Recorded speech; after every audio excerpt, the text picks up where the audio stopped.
Yep, we're live. Namaste. Welcome to the Cārvāka podcast. This one's a little late, so everybody who's going to be viewing this in India, get used to it. You can grab a little glass of wine or a little bit of whiskey, or maybe some chas or lassi, whatever is your choice, and enjoy this. I'm really happy to have Armin Navabi today with me. Hey, Armin, how are you?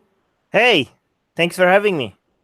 I really wanted to do this chat with Armin because I came across Armin's work actually via somebody else's work. So shout out to Vidu. The first video I saw of Armin Navabi was with Vidu, where they had the most amazing discussion about incest, which was for like 35 minutes.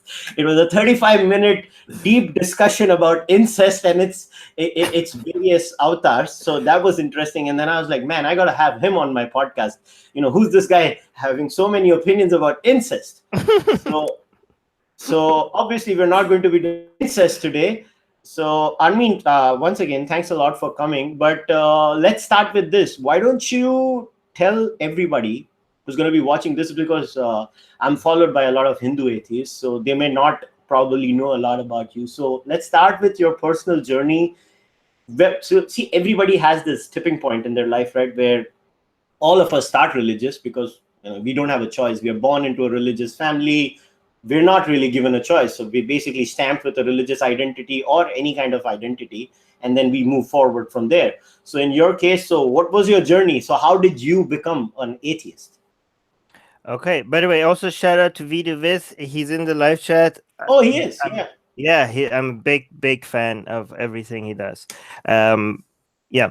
So, my journey to atheism. Oh my god, I've said this story. Okay, so when I was like, I really, it's hard for me to talk about myself, especially because I mentioned the story many times, and I feel like very self-centered when I talk about myself. But I'll try my best to go over it really quickly. So when I was very young in Iran, one thing that I learned as soon as I learned about the concept of hell, this was became an issue to me, especially. I was afraid of going to hell. I remember before even going to school, before going to elementary school, I remember at some point I was crying about it. And my aunt, who lived with us at that point, saw me crying and found out that I'm worried about going to hell. And she mentioned to me that, oh, don't worry, Armin, only the worst people go to hell. Like you have to be like really, really bad to go to hell. Don't worry about it. And I was like, okay. And then when I went to elementary school, I realized like, no, she was bullshitting.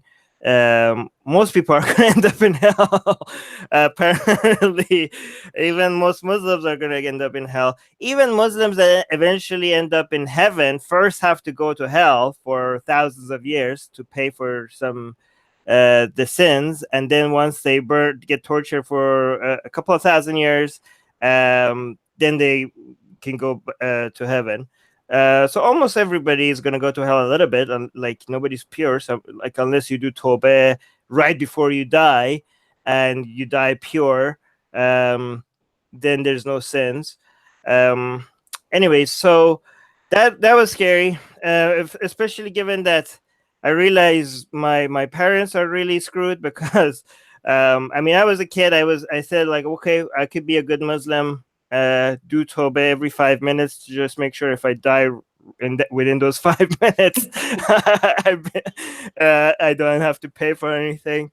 But my parents were like drinking alcohol, never fasted during Ramadan, never prayed, never gone to a mosque. I mean, don't for at least many years, unless there was like somebody died or somebody was getting married or something. So I was like, shit, my parents are gonna burn in hell. And I tried to. I actually remember in school trying to negotiate with my a religion teacher to try to see like if this makes sense. I was like, okay, so I can't.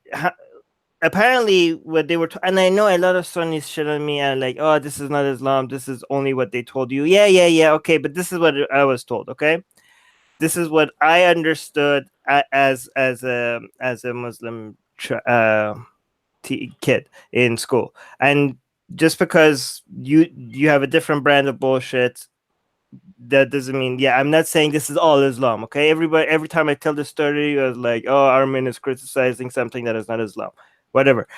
I was told in that what you could do is pray for other people's missing prayers and fast for other people's missing days that they didn't fast in Ramadan, right? So you do your own fasting in Ramadan, and on non-Ramadan days, on days that you're allowed to fast but it's not Ramadan, you could fast for somebody that didn't fast and take, so I was like, okay, I'm gonna when I get older, I'm gonna do all the prayers that my parents miss and all the fasting that they didn't do. And my religion teacher wanted to tell me that no, your parents are gonna go to hell and there's nothing you could do at it. So he actually we both of us took pen and paper and he started counting the number. Like, okay, how old are your parents? Let's say they die at this age. This is how many days of how many prayers in there. So basically, you have to do this many prayers every day. And like he was trying to convince me that there's no way that you're gonna be able to save them. And I was like trying to like, okay, but apparently you're allowed to like pay people to pray. Like if you can't do it, like you can hire people to pray. For that, do all the missing prayers and all the fasting. And I was like, okay, let's see how much that would cost. So I was like, okay, so I need to become rich so I could basically hire an army of people to save my parents from going to hell. But so went through all of that. But at some point, I realized that, I was so obsessed with the concept of hell that at one point I actually took a match and lit it on fire and put it on my skin just to see how much it hurts. And it was really painful, and I just tried to imagine it like, okay, that was fucking horrific, and that was like for 1 second. And then I tried to imagine like, okay, imagine that all over your body and for 5 minutes. I was like, well, yeah, that's horrible. And then like 10 minutes. And what about 1 hour of that all over you? And then like, what about a year? What about 1,000 years? What about 10,000 years? And like they told us like the hell is like the sun times infinity, and your body will not die, so you could feel all the pain. I was like, yeah, no thanks, I can't take that. This is bullshit. And I was like, even if I end up, I was like, what if I change my mind? What if there's no guarantee that I'm going to be a good Muslim, right? Like if I as a kid saw me today, I would be horrified, right? This is exactly what I was afraid of, right? Like maybe I wouldn't be a good Muslim. Maybe I would go the wrong way. So another thing that I learned in school is that children are ma'asum. Ma'asum means sinless, pure. And this is different from Christianity, because in Christianity, you're born with sin. And this is something that I think actually makes a little bit more sense, just only a little bit, okay, because they're all nonsense. But it makes a little bit more sense in Islam, because in Islam, they say that you can't be responsible for your doings, whatever you do as a child, because you're a kid, you're an idiot. You can't be responsible. You can't be responsible for your sins. So we were told that, there are two angels on your shoulders. One of them will be recording your sins, and one of them would be recording your good deeds for the day of judgment, for Qiyamah. But they don't start recording them until you hit the age of reason. So your basically your book of sins and your book of good deeds, there's like white. It's like a white sheet until you hit the age of reason, right? Because you're not responsible for your stupid shit back then. And later on, I learned from Sunnis that that you're not responsible as a kid, but it's not what we were told in school. Is that for boys, that age that your sin started counting is 15, and for girls that age is 9.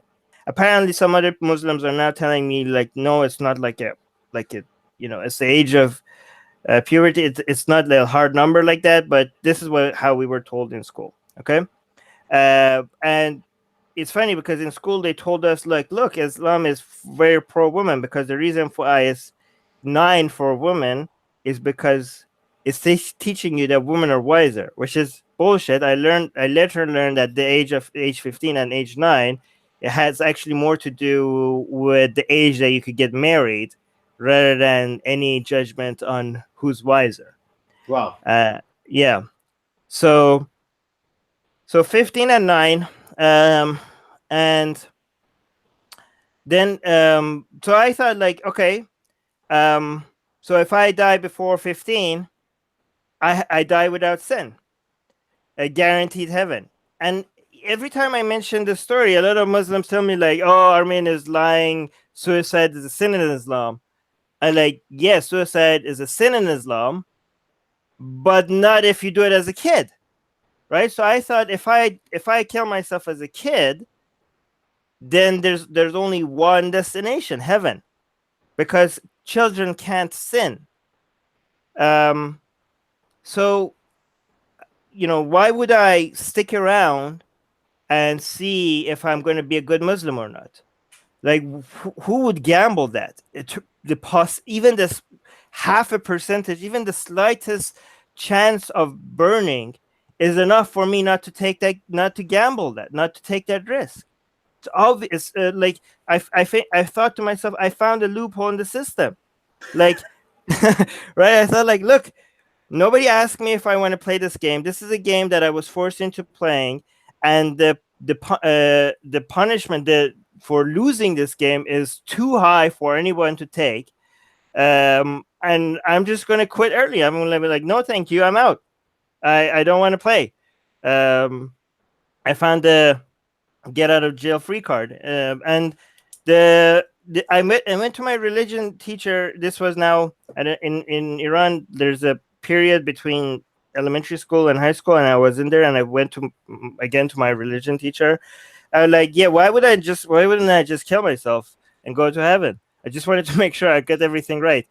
And basically he told me that this is the shittiest way of going to heaven, because you didn't do anything good, you didn't work for it, and you're gonna go when kids die and go to heaven, they just go to the lowest part of heaven, right? Like, heaven has many different apparently tiers, and the best part is for martyrs, and that's where Muhammad is. And the martyrs don't even, everyone else is going to be waiting to go to heaven because so this was like this is a concept that a lot of Muslims had to come up with, because apparently if when you die, you have to go somewhere, but apparently nobody goes to heaven or hell until Qiyamah, Judgment Day. So Muslims were like, okay, so what happens to all the dead people now if nobody's going to go to heaven or hell until Judgment Day? And they're like, okay, there's a waiting period. So there's a heaven light area and a hell light area. And it's not as bad as hell, or it's not as good as heaven, but that's where you're going to be until Qiyamah. So everybody's going to be waiting there until the Judgment Day. But apparently martyrs go directly to heaven. They don't have to wait for Judgment Day.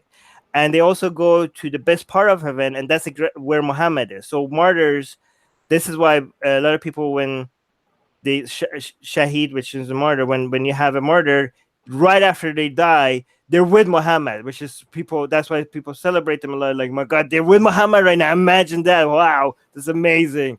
So that's the best part of heaven. And me as a child dying, I would go to the lowest part of heaven. And that's why you should not do that. That's why you should don't kill yourself, earn your way to heaven, and you go to a better place. And I was like, fuck that. I don't give a shit if what part of heaven I get. I take a parking lot for eternity, as long as I can make sure that I don't burn. So I jumped out of the window from my school. building, Oh, and yeah, I jumped out of the window. Um, I broke both my legs. I fractured my back. Broke my left hand. I was in a wheelchair in my bed for 7 months. oh my God. Uh, yeah, and the only reason why I didn't try it again is because of what I saw it did to my parents. I saw my dad cry for the first time. I didn't know that was possible for my dad to cry. I saw my mom collapse on the ground. I thought this was age 12, but I talked to my dad and he said this was 14. So I was cutting it pretty close to age 15 apparently. This was first year guidance school. So first year, so there's 5 year elementary school, and on 3 years guidance school, and then wait, yeah, and the 4 year high school. So it didn't work. But honestly, if I saw myself today, I would have tried that another 100 times because I would like shit. I'm gonna become an atheist and go to hell. I need like me back then would have hated me today, and me today hates me back then because he tried to kill me. That motherfucker, right? Mm. So we are like the future me and the past me are enemies. But then I didn't try it again. I felt like it was really hard. What I did to my parents what I did to my mom especially was really bad. I remember in the hospital, my dad was trying to see if I paralyzed myself, which I almost did because my back became fractured. If my spine almost got cut, so he was like, when I was in the hospital, he was trying right after my dad is a heart surgeon, right? And they told him right in the middle of a fucking surgery, and he couldn't continue, and somebody had to come take over. And when he came to over my in the hospital, he like checked one leg to see. Hey, said Armin, do you feel this? Do you feel this? And I was like, yes. And then he checked my other leg. He was like, do you feel this? And I wasn't responding. He said, do you feel this? And I said, I don't know. And he slapped me so hard in the face. I'm like, tell me, do you feel this? And I started crying, and then he started crying. That was a really shitty experience. But then Oh, I was like, okay, I'm not gonna do this. It's not fair to my parents. I didn't do it again. But then when I hit age 15, I was like, okay, no, I have to play this game now. There's no way out of this. I can't commit suicide anymore. It's too late.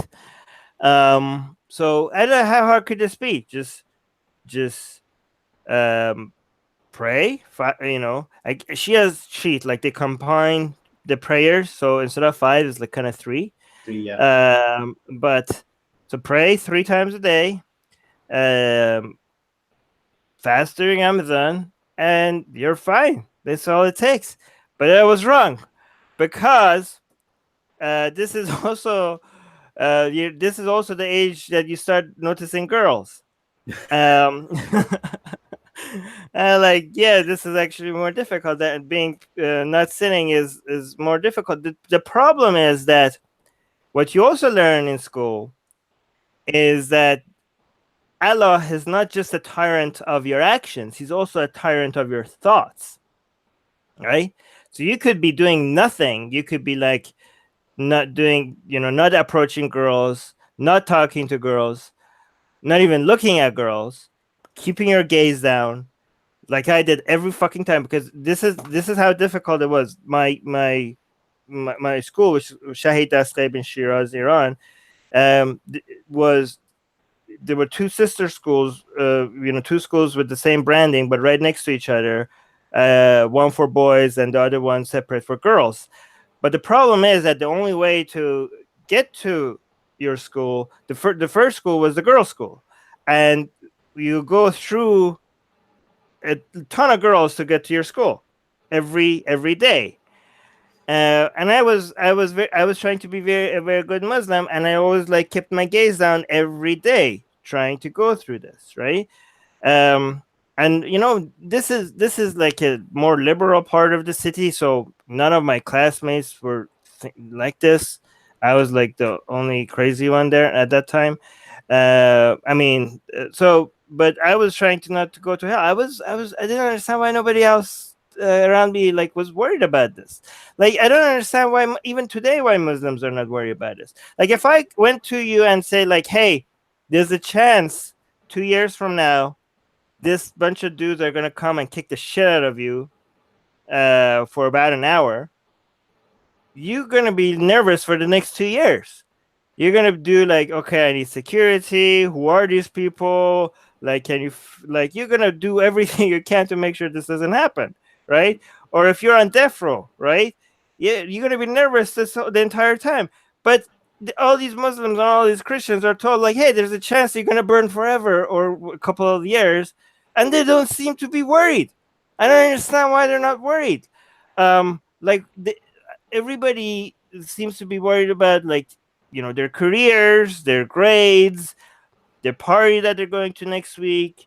Like they most people I knew, most Muslims have never read the Quran, and these are not people that don't read. They're like, I know people that are reading Harry Potter, reading other books, and like, do you think they knew? Like, do you think this is the book written by the creator of the fucking universe? And like, yeah. Like, have you read it? No.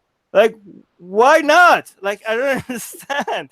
Why not? It's not like you don't have time to read. I see you're reading a whole bunch of other books. But nobody seems to give a shit. And people like I kept on asking people like, "Oh, you're drinking alcohol? Aren't you? Don't you think like, aren't you a Muslim?" I'm like, "Yeah." Like, so why are you drinking alcohol? Like, I don't think God gives a shit. Oh, he's the creator of the universe. Why would he care about me drinking alcohol? Or why would the creator of the universe care about my sex life? And I'm like, well, are you sure he doesn't care? Because he wrote a book and he seems to care a lot, right? And don't you want to make sure that, like, I don't, it just it like you just guess, and now you're just living based on your life, based on your like. It just didn't seem to me like if this is even a slight possibility that your eternal life is in danger, it seems to me a little bit more thought and investigation, right? Like, who cares about this life if there's an eternity to worry about, honestly, right? But anyways, so the problem with being in your teenage years and noticing girls is that again, you have Hitler, you have Stalin, and they are tyrants, but they only want you to behave a certain way. Allah wants you to also think a certain way, and he can read your mind, and that's very terrifying. Like every single disgusting, so quote unquote disgusting thoughts that you have, he can see it. And if when you feel like you're trying to have a personal relationship with this God, it's very traumatizing to know that he is seeing all your dirty thoughts, and you feel so ashamed of yourself. You feel so I remember thinking like, look, I lived a very comfortable life. I have everything I could possibly need. I have a healthy body, great parents, great school. God has been very kind to me. I'm very privileged, and I can't even keep one. He has very few requests from me, and I can't even do that. Like, how disgusting I am to think about these things, to even let these things cross my mind. And I was like asking for forgiveness all the time. And later on, I thought about it. Like, I'm a straight male. And one thing that you keep telling yourself, like, one day it's going to be fine. One day you're going to get married and you could do whatever you want. And you're going to come out of this, internal struggle that you have to deal with. But now I think about it, imagine like if you're gay and you're having thoughts that will always traumatize you, will always, if you're a serious Muslim and you're gay, you're always going to feel disgusted of yourself. You're always going to feel ashamed of who you are and what you think, right? But anyways, so I kept on trying to be in a good Muslim. I remember like one time even in class when we had a religion class, our teacher was talking about the evils of United States, and some of the kids in schools pointed at me as like, "Oh, Armin is a American puppet because look his clothes and stuff." Because my parents were a little bit well off, and apparently people thought like I wear branded clothes or something. I didn't know. But people are like, "Oh, Armin is American; he's westernized," and they tried to make fun of me. And the teacher said, "Nobody, Armin is the only one in this class that comes to prayers every day. So all of you shut the fuck up, right?"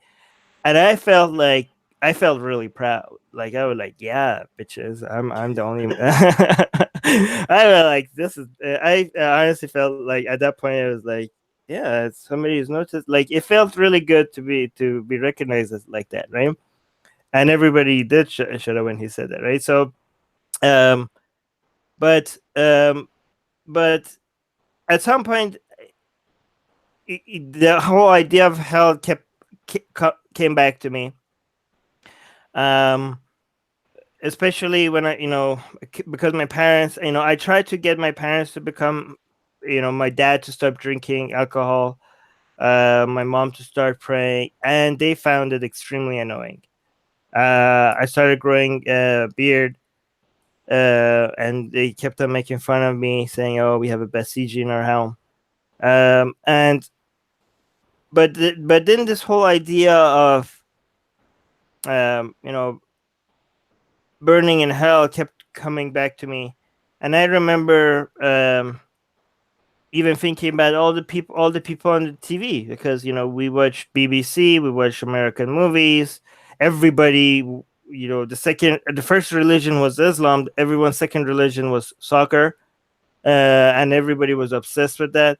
And I like, yeah, like everybody's looking at this and celebrating their favorite player, but hey, that guy is gonna burn forever in hell. He's not a Muslim.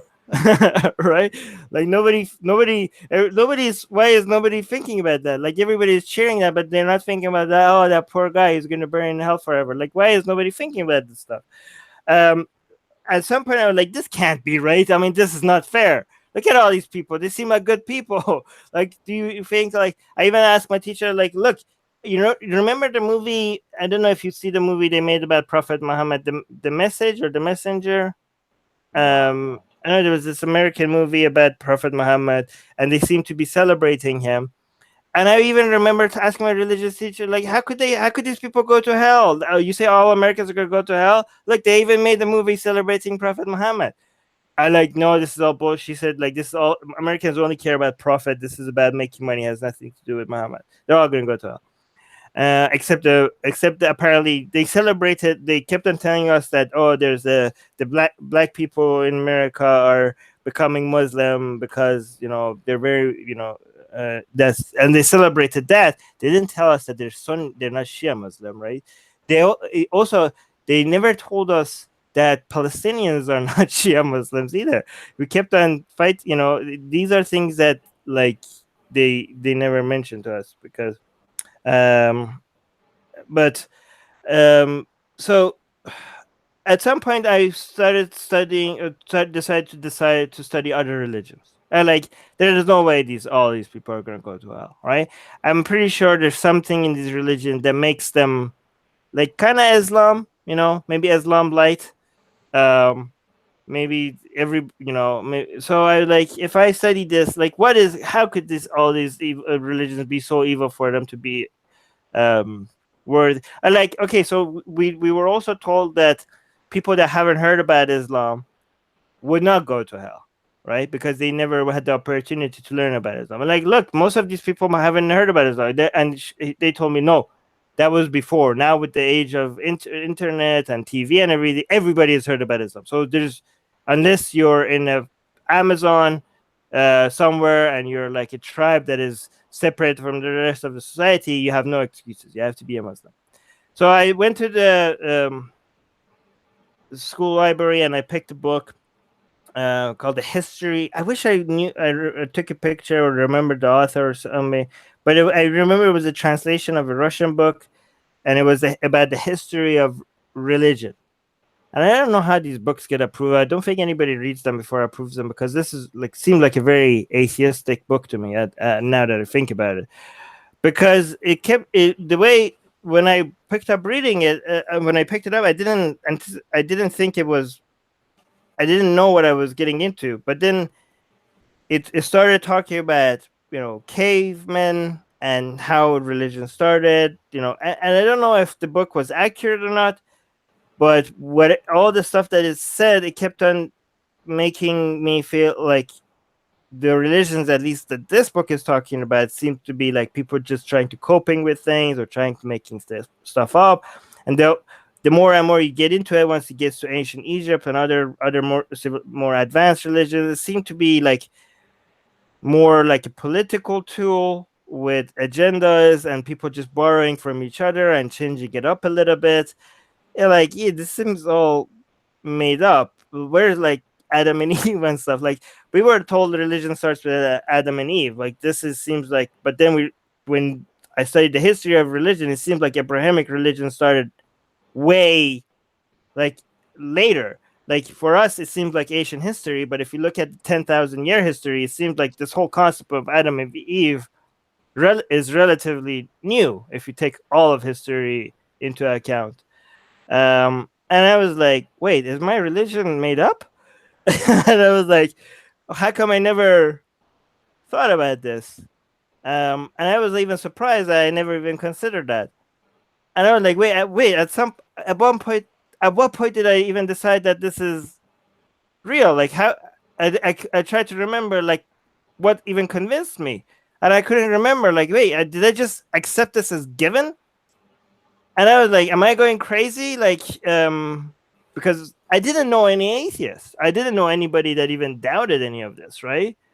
So I was like, and I kept on thinking about it, and I was really scared because I know God could think what I was thinking, but then I convinced myself, hey, you know what?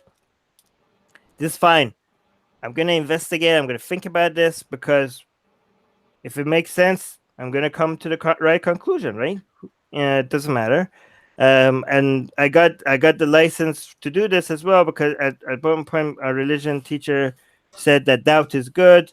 We all have doubt at some point. As long as you come back to Islam, it's fine. So like, yeah, okay, let's doubt then, and investigate. And then, but the more I doubted, the more I was like finding no reason to believe in any of this, right? And in school also we started learning about evolution, about the primordial soup theory. This was all is accepted in Iranian science.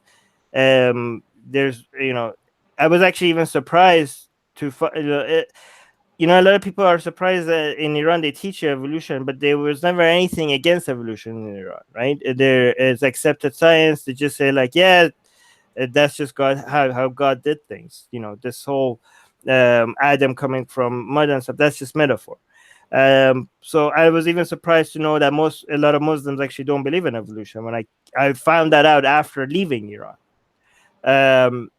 But then what one thing we learned in school was the Miller experiment. Do you know about the Miller experiment? Yeah, a little bit, but you can explain it. Yeah, so it was like, okay, evolution, all of that explains where animals came from, but there needs to be God to make the first cell or something, right? And then you read some theories about the primordial soup, or like, okay, you don't need God for that, I guess. Maybe maybe these are theories, we don't know for sure, but it could be true. Like, there doesn't need to be a God, but but you need something to get non-organic material to become organic material. And then you learn about Miller experiment and like, okay, fuck it, you don't need God for anything could be explained. And like, even the stuff that we don't know how to explain, there could be an explanation for it, right? I realize that even if these are not true, there could be some way that they happen. I don't know how they happen, but it doesn't have to be God. There could be a natural explanation for all of this. And then the combination of that and history, I was like, shit, this seems like it's all made up. And I remember actually praying to God. I was like, God, I have no friends, I have nobody. I have only you, and I'm losing you, and I don't want to burn in hell if you're real. And the more I think about you, the less you're making sense to me. And I begged him many times that if you're real, I'm losing my faith in you. Please, like, help me out here. Point the right direction. Bring me back. Give me, show me some evidence. Show me a miracle, or at least put me in the path that will see that you're real. Like, introduce me to somebody that you know that shows me why I'm thinking wrong. Because if you're real, I'm losing you, and I don't want to lose you if you're real, and I don't want to burn in hell if you're real. But if I keep going this way, I'm going to lose my faith. And I remember praying many times, and my prayers were not answered. And at some point, I decided, yeah, I don't believe in God. And I also remember thinking that how arrogant can I be to think that I discovered, like, you know how I feel, conspiracy theorists, I feel like, do you really think that you're so smart, Armin, that you discovered something on your own that nobody around you has realized? Like, oh yeah, all of this is a lie, and everybody has bought into this lie, and you're so smart, you're so arrogant to think that you figured it out, that everybody's lying to you. Really, Armin? Like, maybe there's something wrong with you. Maybe everybody's right and you're wrong. Because I didn't know any atheists. I didn't know Carl Sagan. I didn't know Richard Dawkins. I just went based on what I learned in the history of religion and what I was learning in school. So what I did was I went on Orkut, which was a social media before Facebook was a thing. It's something made by Google, and now it's dead. Yeah, it should be But it huge was in India. It was huge in India. It was huge in Brazil. It was also huge in Iran.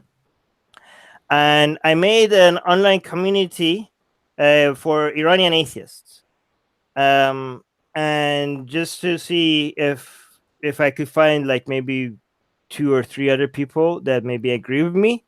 And then hundreds of people joined, and I was like, "What the fuck? There's so many of us."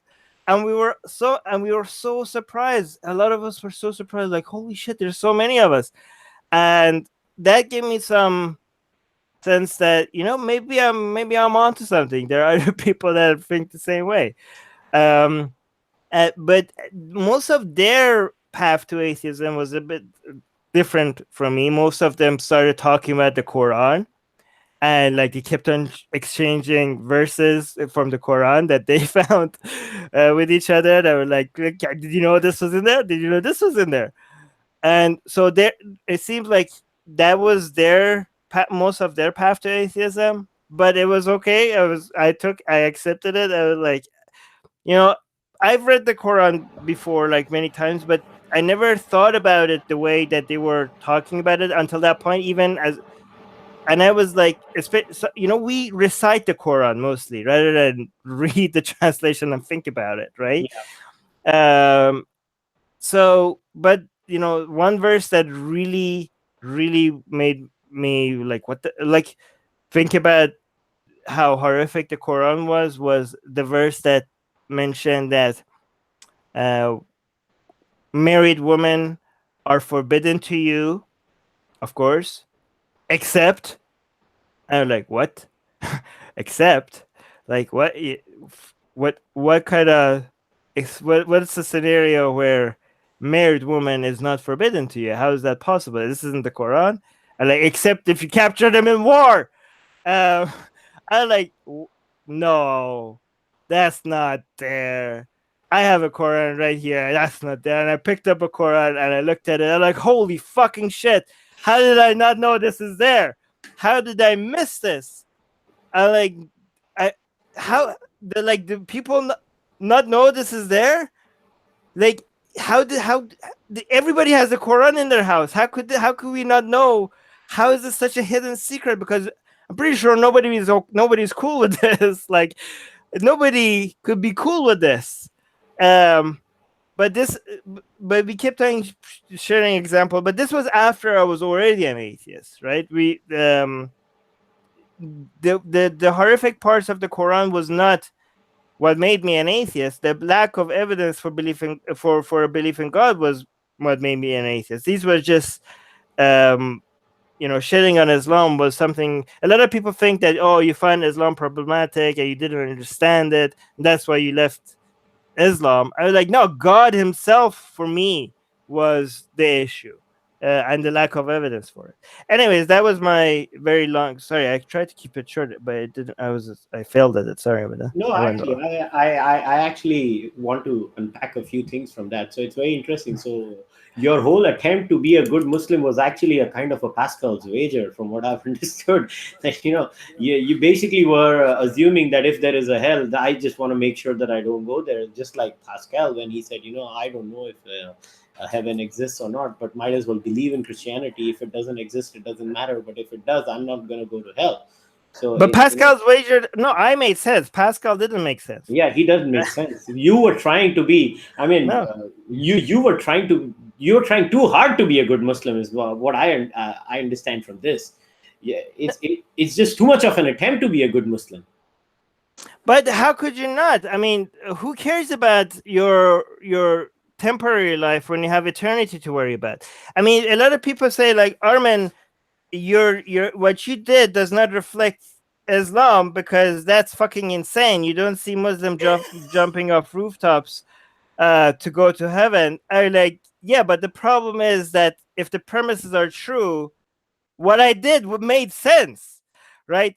Like the Muslim children are not trying to kill themselves. I agree with that, but why not? Because the problem was not my conclusion. Because even right now, as an atheist, I still think, given those premises, my conclusion is pretty solid. Like, tell me where I was wrong. Given those premises, tell me how you could not come to that conclusion. Oh yeah, I agree. You basically rationalize bullshit. That's all. That's what I'm saying. I was like, oh fuck, he just rationalized such bullshit. I mean, because the moment the a priori assumption in that was obviously that Islam is the word of God. There is a real God. God is true. So whatever God says, you got to take that shit seriously. And I totally get it. The only a priori assumption there was that God is real and this is the only true word of God. And then after that, you are absolutely logical in your step. You're making the whole attempt. I totally get it.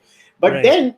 So now I'm actually not surprised that you are such an activist, because you seem to be the kind of guy from your story that if you go in full throttle. Otherwise, there's no fucking point in doing it. So when you were a religious guy, you were completely religious. And now let's move on to Atheist Republic. So obviously you formed the Orkut group.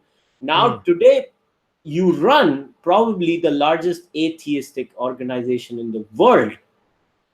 Can I say that with comfort? The only thing I would adjust is that it's not me running it. I started it. It's a whole group of people running it, because I don't want to take credit for the work of a lot of good people that made it possible. I started it, and I started it for a selfish reason, which was to find people like me.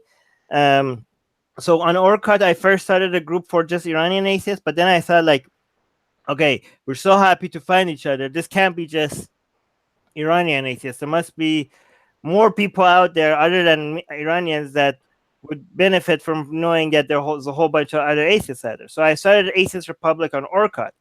And then when Facebook started, I started it on Facebook, and then it grew to the biggest Facebook group online. But I didn't do it on my own. A lot of people started joining in. A lot of people became very passionate about it and helped me and grow it. So yeah, I started it, but that's how it started. Yeah, but I find this fascinating. So for a lot of, obviously, majority of people, even within atheism, or people who claim to be atheists, they're just people who have a regular 9 to 5 job, or let's say they have a business and they just happen to be atheists doing. But your case is different. Now, you are an atheist activist. This is it. This is your life. You're basically about challenging religion, challenging bad ideas, challenging unsubstantiated claims, whether in religion or outside religion. Now, this is your life. Now, that takes a serious decision. What made you decide, you know what, this is it? This is my life? Because it's okay to be an atheist. I still get that. But to decide to make this your life, and it is kind of your career now. So what made you decide that? That's what I'm interested in. Well, I mean, before we went on on air, you mentioned that your path to atheism was not very is uneventful, right? Yeah. So the thing is that this is what I want for most people. I want their path to atheism to be uneventful. I want their path to atheism not to be like mine. I want them to be more like yours. I want to normalize it because atheism. I wanted to. So it's the main goal of Atheist Republic is not to challenge religion. That's the secondary goal. The number one goal is to provide a community for atheists and to normalize atheism, right? Even among religious people, to get them to accept that, hey, we're here and yeah, get used to us, right? And we're gonna not only we're here, we're going to shit on your religion and get used to that as well. Um, it's okay. Let us do that. You could shit on atheism, and we're gonna shit on your religion, and that we could live side by side and while we shit on each other's ideas, right? So that's the main goal. I mean, even when we attack religion, um, people, because of attacking religion, a lot of people start noticing that it's bullshit and end up leaving their religion, and that's a bonus. One of the main reasons why we attack religion is to normalize and crush it as a taboo, right? So even among like Christians or Hindus or Muslims or Jewish people that will see us shedding on their religion and will, as a result, and will never leave their religion, just for them to be like, yeah, okay, that's fine. I'm not going to leave my religion, but sure, go ahead. That's already a win for us, right? So just normalizing it is the main goal.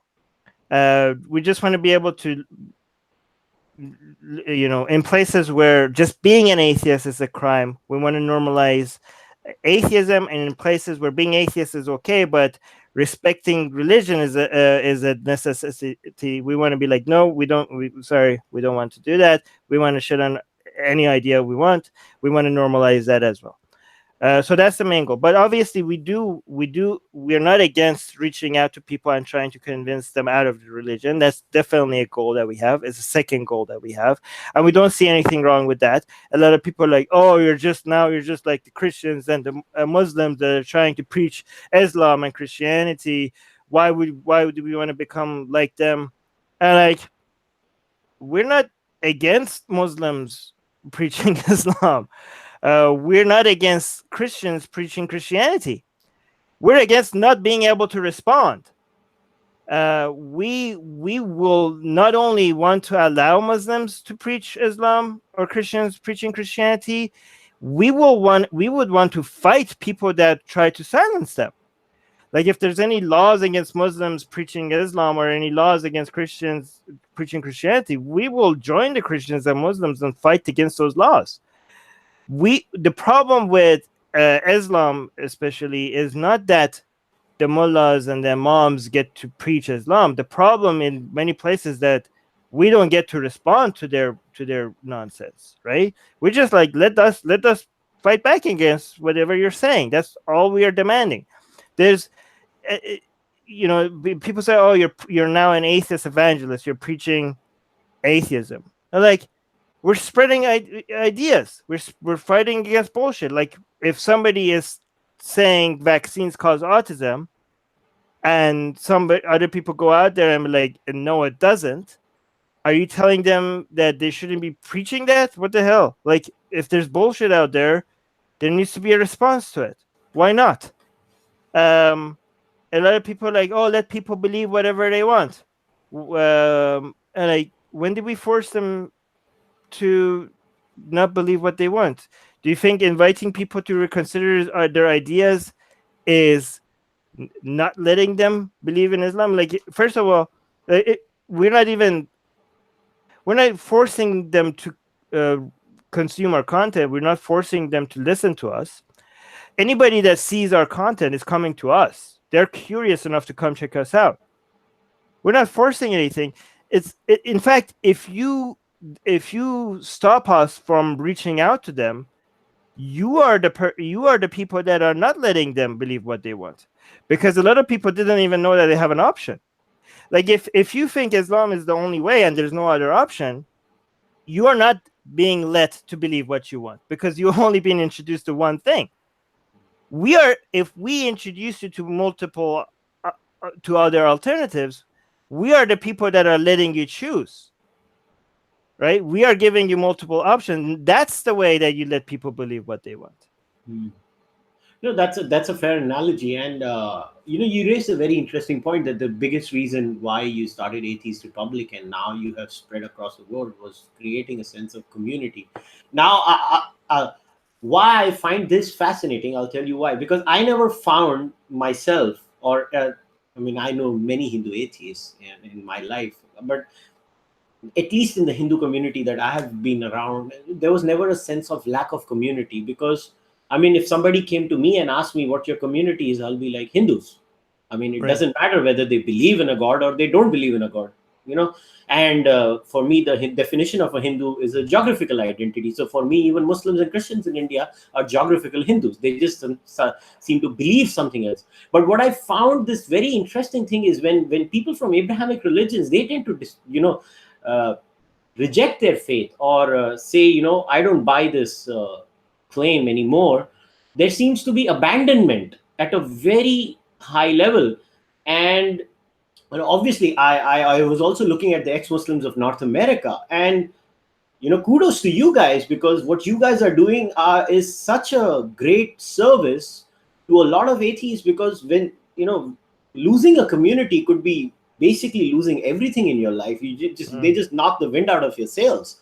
I mean, you just don't have anything to stand on. Because I mean, if you look at it, if I am a guy who wants to do a business, I mean, in a country like India, especially in a developing country like India, a lot of times finance and access to finance, if you want to do a business or you want to get a job or anything, you rely on community. A lot of these things are community funded. So imagine if you're a atheist in the Muslim community, especially in a country like India, and you say, what, I want to do a business, and everybody says, what, you just denied Islam, we're not going to help you. And it happens, because I've heard stories in that.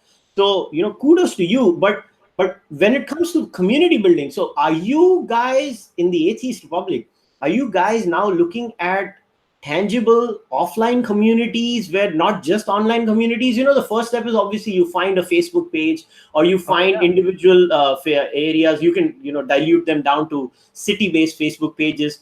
But have you guys thought of going beyond that? And like, I have noticed in the Atheist Republic, you have this concept of consulates across. So can you elaborate a little bit on that? Yeah, actually, in India is one of the main places where we have offline activity more than many other places. Like some of the most, we have consulates in every major city, and if a city wants a consulate that we don't have, we have an online application where people could go start a consulate. And basically, we promote and encourage people to become active in their local Atheist Republic consulates, and have meet with each other face to face if it's safe. Um, but even some people decided to do it even if it's not safe. I mean, there's a whole story about what happened in Kuala Lumpur with our Atheist Republic consulates there. The whole government went after them. But some of the most active ones are, in Malaysia, in Mexico, in Philippines is one of our biggest ones. In Mexico, I mentioned, but also in India, our consulates in India are very, very active. Some of our big meetings are there, and it's just good for people to see each other. I mean, it's good when people come online and see the numbers and we're like, holy shit, that's a ton of atheists. That's a good thing. But also when they see each other face to face and see other atheists, it puts, it's more emotionally think like, yeah, there are other atheists. This is cool. This is normal. I'm not alone, right? So that people meeting with each other and just to have fun, just to see other atheists, that, that I think that's very helpful, and we are doing that. But so we have been very successful at that, and now we're doing another thing. We're studying something called Atheist Day on March 23rd every year. Uh, go to atheistday.org to check that out. For for more offline activity. But another thing that we're starting on doing, which is this takes a lot more work and than people realize, is we're going to replicate what we did with Atheist Republic English to many different other versions of Atheist Republic, and we're going to call those Atheist Republic embassies. And you know how consulates are city specific because it's supposed to be offline, and if it's supposed to be offline, you need to find local people that you could meet with. But the embassies are still online based, but it's going to be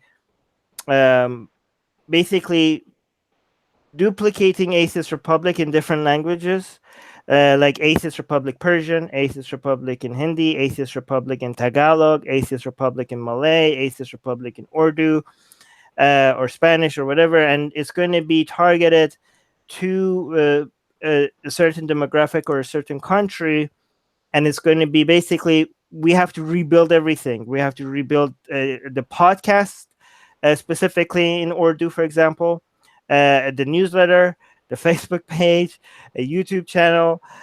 Everything we have done in the past 13 years for Atheist Republic, we need to rebuild that for every country in their own language and for content that is more relevant to people, to atheists from that country. And I'm doing this just to figure out how this would work. I'm doing this because I speak Persian.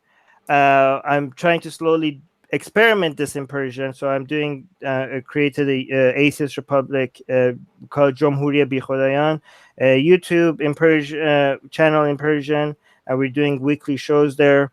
So once I figure out what the process is to start and do that in every language, then I'm going to try to start it in Arabic, and then go from there. But this is a shit ton of work. But then the embassies will be able to, once the embassies grow and gain an audience, even though the embassies are online, the consulates are mostly for offline activity. The embassies could, with their podcasts, with their Facebook page, with their YouTube, with their newsletters, start highlighting our offline activity to the people from those countries. So, for example, we have like maybe the Atheist Republic India embassy, which is for the entire country, and we have a podcast for Indian atheists. But then every time one of the consulates has a meeting, we could like advertise it in that podcast, and hey, by the way, if you're in this city, make sure you check out the event on this day. So yeah, that's a plan for future, which is going to take a lot of time. Hopefully we get a lot of support, but I do want to touch on a bunch of stuff that you mentioned regarding community, and also Hindu being calling it national. The way I look at, you could correct me if I'm wrong about this, when you say the word Hindu, to me it's a little bit like saying Jew, because it means multiple things, right? Because when you say a Jew, you could be referring to a culture, or an ethnic identity, or a religious identity. These are three separate things. And so the word Jew could mean three completely separate things, and these are not all necessarily the same. You could have completely abandoned Judaism as a religion, but kept the culture, and obviously you can't get rid of the ethnicity, especially Ashkenazi Jew. Okay, I know the other ones are made up, or you might even get rid of the culture and just kept the only thing you are is an ethnic Jew, nothing else, right? So those are three separate things: a religious Jew, an ethnic Jew, or a cultural Jew. So Hindu, it seems like it's even more than it. It's four. It's a religious identity, it's an ethnic identity, it's a cultural identity, and it's a national identity. So it's four things. The reason, I mean, I guess for Jew is also could be a national identity if you think about Israel, but there's a lot of non-Israeli Jews. But for India, it seems like it's also more national identity as well. So it's four separate things, and I think these are separate things. Like you could abandon Hinduism as a religion, but keep the culture or keep the national identity. Or of course, I don't know if it's really an ethnic thing. I think that might be made up I, because I don't think so. It's an ethnic identity. See, honestly, the word Hindu literally is a geographical identity and is nothing else. The word Hindu was given to the Hindus by. It's not like the Hindus coined the word for themselves, right? The right. Hindus, yeah, the word was given to them by the Persians. So basically, it was. It Yeah, was. you're welcome. Yeah. So it's only a geographical identity in its true sense. Obviously, over the years, because of the British rule in India and the British way of understanding Indian culture was a unique way. So in that sense, I don't think so. India came up with Hinduism. I think the British came up with Hinduism.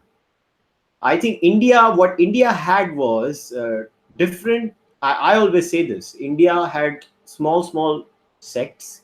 They had different faith systems, and over a period of time, they had their own unique way of dealing with each other, and they would deal with each other in their own ways. And they never used to. I mean, if you look at it, no Indian scripture has the word Hindu in it. No Hindu scripture has the word Hindu in it. Right. It's not there.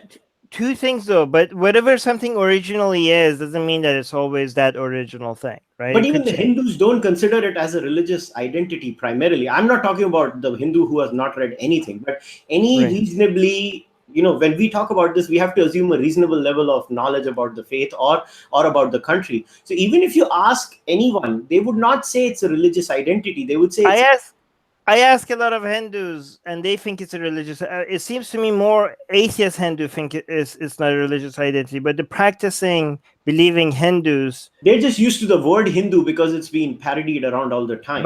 Okay. Here's the thing: there is a religion, though. Okay, there are many religions in India. These are like believing in gods and supernatural Yeah. entities. That's a religion. Okay. Yeah, so it's Uh, very interesting. So if a Hindu was to meet me, he would not say he's a Hindu. He would say he's a Vaishnavite or a I Shaivite. know, but whatever you call it, there's a religion here. Obviously, totally Okay, agree. so okay, It's so not one religion; it's multiple religions. That's what I'm trying to say. well, yeah, okay. So there's first of all, we do accept that there's a religion here. We could argue Yeah, about yeah. what the label could be different. It could be some people call it Hinduism, some people could call it something else. But the thing is that even if I understand that it's more varied, very like it's not like there's a central theme to it. It's not like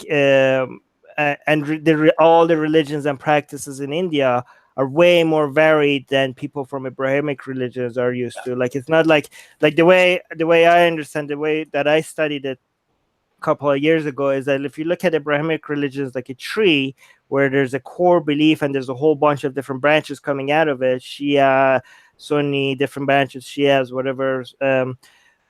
Hinduism is more like a river, and each one of them is just its own strain of different. Um, uh, like everything is going in one direction, but there's all different streams of water. I There's not. actually don't agree with you. Even the direction is not the same because in my case, the Hinduism I have, I mean, even if I'm supposed to have a Hinduism, I don't have one. But the sect of Hinduism that I belong to, we are Right. completely opposite stream to the entire Hindu faith and the pantheon. Right. So, No, so sorry. The one direction was not emphasized when I was studying it, but it's just like everything is going its own way. it's It's all it's over the not. place. It's all It's over all the over the place. place. Yeah. So But it's bottom there up. are okay, true. But there are even though that's true, there are some central themes where captures most of it. Do you not agree? The only central theme that encapsulates all 10 Hindu Not all. I'm darshanas, saying there's some central themes that captures most of it. reincarnation captures 9 of them, Nine and of how many? out of 10. Yeah. So that's pretty. That's Non-violence captures all 10 of them. okay. So these seems there's some central. There's something Oh, to. yeah. Yeah. Yeah, yeah, Okay. absolutely. I What agree about with the you. the scripture? What about scripture like the Vedas? Isn't that how many of them? 6 of them believe the Vedas are the authority, 4 of them reject the Vedas as the authority. I belong to the other 4 who But reject the the Vedas. four of them that reject them, do they they see them as irrelevant or good teachings? The school I belong to thinks they're irrelevant, but Okay. the other three, they don't think they're irrelevant. They just think they're books, but they're not the authority. Okay. And karma. 9 of them agree with some basic concept of karma. Okay. Reincarnation, karma, caste system. How Not all many out of of them. them? I I think know not all of them. six of Six. them. Six of Okay. So even within the 6, let me tell you, now most mainstream enlightened Hinduism, post the last 150 years of a lot of work, I right. think caste, at least at the scriptural level, they have rejected it. The Right. most and this is not out of pressure from outside world. They've just done it themselves. My point is that these 10 different branches, they're more alike than one of them with Christianity, for example.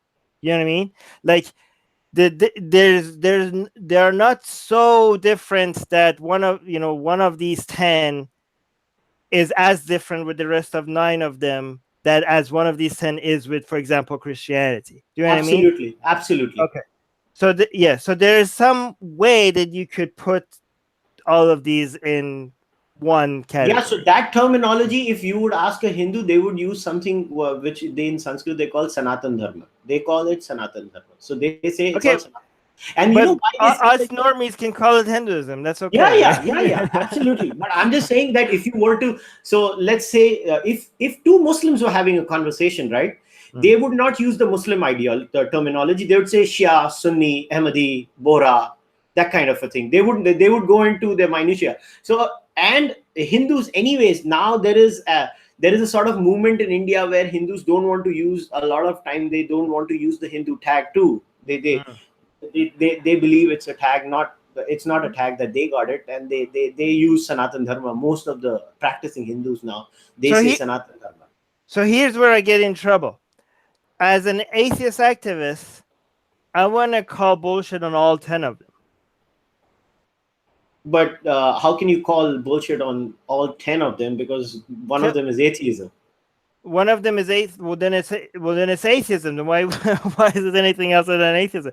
Like, are you saying one of these 10 has no supernatural Absolutely beliefs? no supernatural claims. That's the school I What is belong to. that one that doesn't have any supernatural beliefs? What is Charvaka. it? Charvaka. Sharuka. What is Sharuka? So Charvaka basically is one of the 10. So in Hinduism, the 10 So schools are so you called agree with Darshanas. me? 9 out of 10 is bullshit. Yeah, I say that. Okay.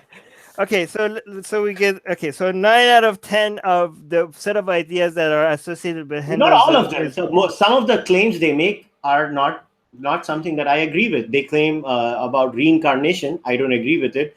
They yeah. Well, say, not agree with is another way of calling bullshit. I well, just like to. I never use a word bullshit for even Islam and Christianity. That's just how I'm wired. I I do. just that's okay. I mean, so Yeah. unsubstantiated claims according to you is bullshit. So yeah, I don't believe Yeah. in that bullshit. I agree Okay. with you. Okay. So what is this one unique one that is not bullshit? Chakursa. It's basically that there is no real difference if you look at it. Charvaka, see, there is no difference between you and I, other than the fact that you, coming from an Islamic background, are not accepted in a structure because it is either that or this. Hindu Wait, what? society.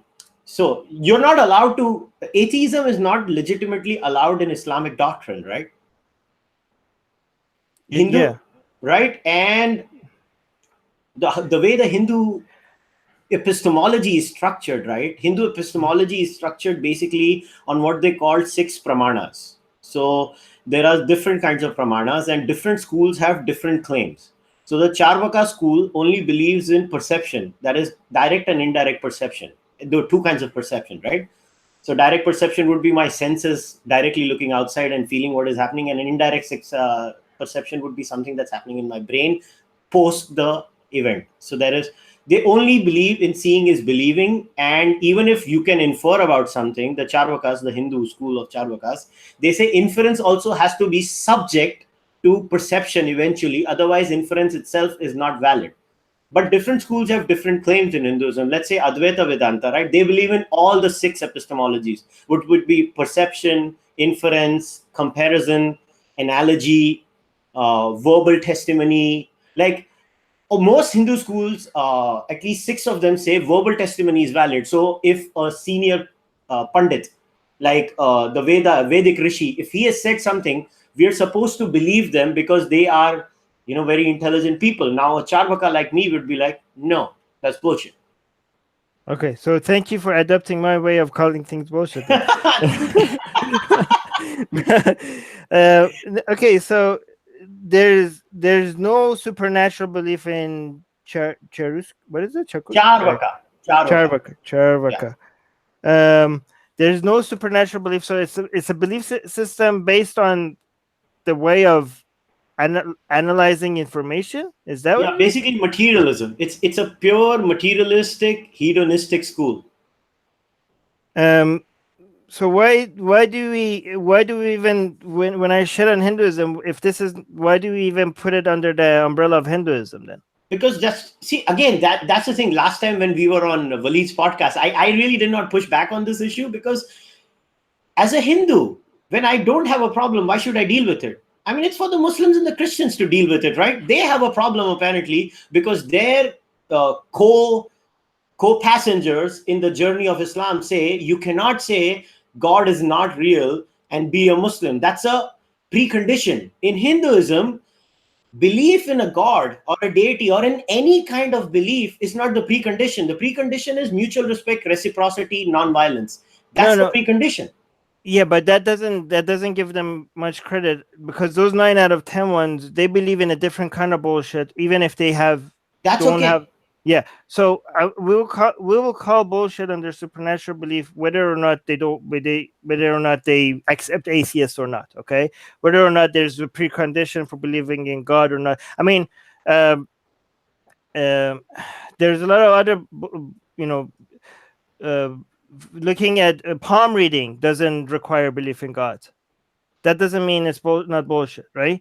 But what has that got to do with somebody having to leave the tag of Hinduism? Why should me see why? Okay, why did you leave the tag of Islam? Here's my question. No, what I'm trying to understand, but you're the one. See, I think there's this contradiction here in what you're saying. Correct me if I'm wrong, because you at the same time are saying like that the tag of Hinduism doesn't make sense. This is, the Hindus don't refer to themselves as this religion as Hinduism, and this is something that was given to by other countries. But then when we say, well, Hinduism is bullshit, then you're mentioning this 1 out of 10 one that is okay. And like, well, why are you giving the tag of Hinduism? Okay, I'm just dealing with the definitions you're used to. I mean, if I was there, I don't know what. Because we assume that we have to work with the a priori assumption that you are dealing with Hinduism, because you made the claim that no, it can be called Hinduism. So I took your assumption, and that's when I'm going by your assumption that we use the word Hinduism as it's used in modern parlance. Like if somebody came and told to me that here's a claim of the Buddhists that the Buddhists say there is reincarnation. Now I would say it's a bullshit claim. I don't believe in it. I got no issues.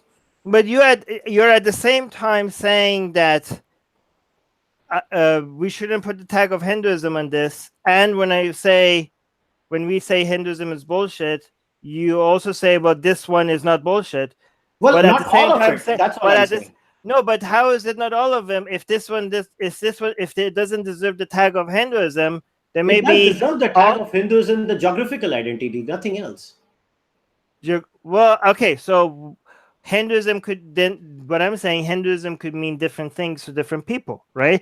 I mean, Hinduism could mean different things in different, not different people, in different contexts. Different contexts, yes, exactly. So when it comes to geographical identity, who on the right mind would shit on a certain geographical area? Right? Yeah, that's what I'm saying. That doesn't make any sense. Like, fuck this land over here. Why? That doesn't make any sense.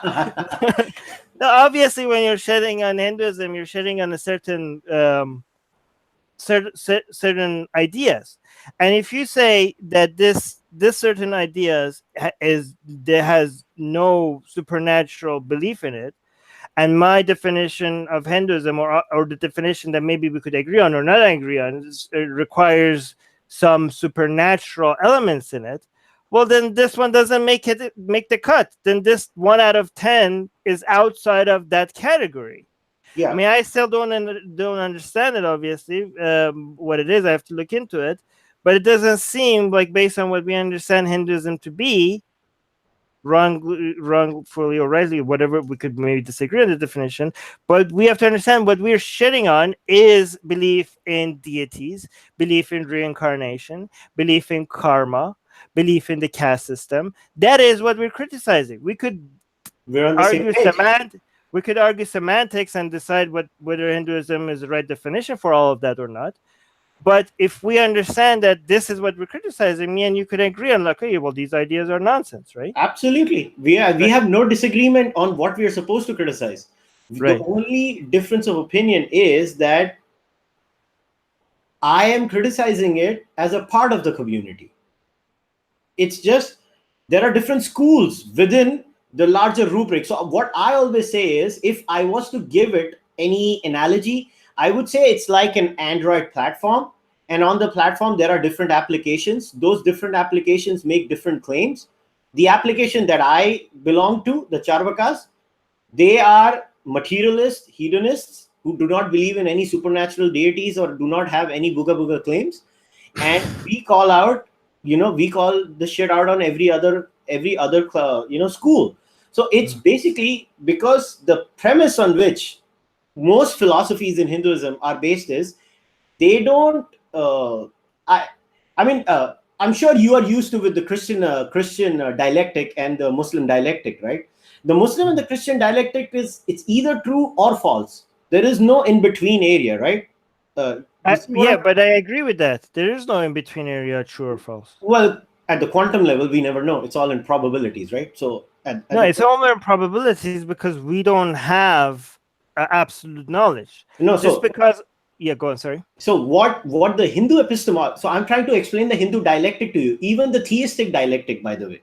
So So I'm trying to explain why they did not have a problem with it. I'm not saying whether they're right or wrong. I'm just saying how they came up with this conclusion that even atheism is valid. So the Hindu dialectic, the Hindu term that you mean, as in the general people living in India or ideas originated from India, these people, their dialectic was it is true or false, and in some cases it could be true and false. It's actually very weird, the dialectic. So the dialectic itself leads to this multiple answers, and because there are multiple answers, they say atheism is also one of those answers. So atheism is a valid answer, and so is the other answer. And they say the truth is one. The wise speak of it in many ways, and the wise people include the atheists, apparently. So this is, for me, like, based on what you're saying, it seems like to me the wrong way to get to a right answer. Because it seems like it's a tolerance based on bad reasoning. Because I'm also against people suggesting that, hey, your truth could be true for you and my truth could be true for me, and all no, there's only one reality out there, right? I mean, so I'm more in line with Abrahamic religions and actually and scientific understanding. I mean, something is either true or not. There's no in between. Just because we don't know doesn't mean that objective reality is not a thing, right? You're mute. I can't hear you. Are you muted? I'm sorry, I got accidentally muted. So they don't deny objective reality, but here's the thing. For a theistic Hindu, right? For a theistic Hindu, there is a reality which is at the absolute level. The truth at the absolute level is not relative. The truth at the level of our basic innate human level. So what they call it is the most famous story in Hinduism is that of an elephant and people being blinded by putting a cloth on their eyes, and then they touch the elephant. This is an old Hindu Jain story, basically out of Jainism. So in Jainism, their dialectic is called Anekantvad. So in Anekantvad, they say about the whole logic is about the multiplicity of viewpoints of a single object. So if I touch an elephant, somebody might conclude that the elephant is this, somebody might conclude the elephant is that. So based out of that dialectic, they say atheism is also valid. They use this dialectic as an example for that. Yeah, but this is bad reasoning for me, because a lot of people say this is also valid and that's also valid. I'm like, no, only one of them is valid. So a lot of people use this story to say like, hey, you touched this part of the elephant, so this is the elephant for you is this, that, like, so all of it is valid. I'm like, no, none of it is valid. This is a fucking elephant. It's nothing else other than an elephant. You maybe That's you my know. answer to them. But you Yeah. know what? I have no complaints if they believe in that, because that has resulted in zero hostility to me. I am not complaining at all. Ugh. But that shouldn't be our standard. That's a very low standard for me That's to their be like, hey, standard. okay, but the thing is that, like, okay, so nobody's been killed by palm reading yet. I think Yeah, maybe.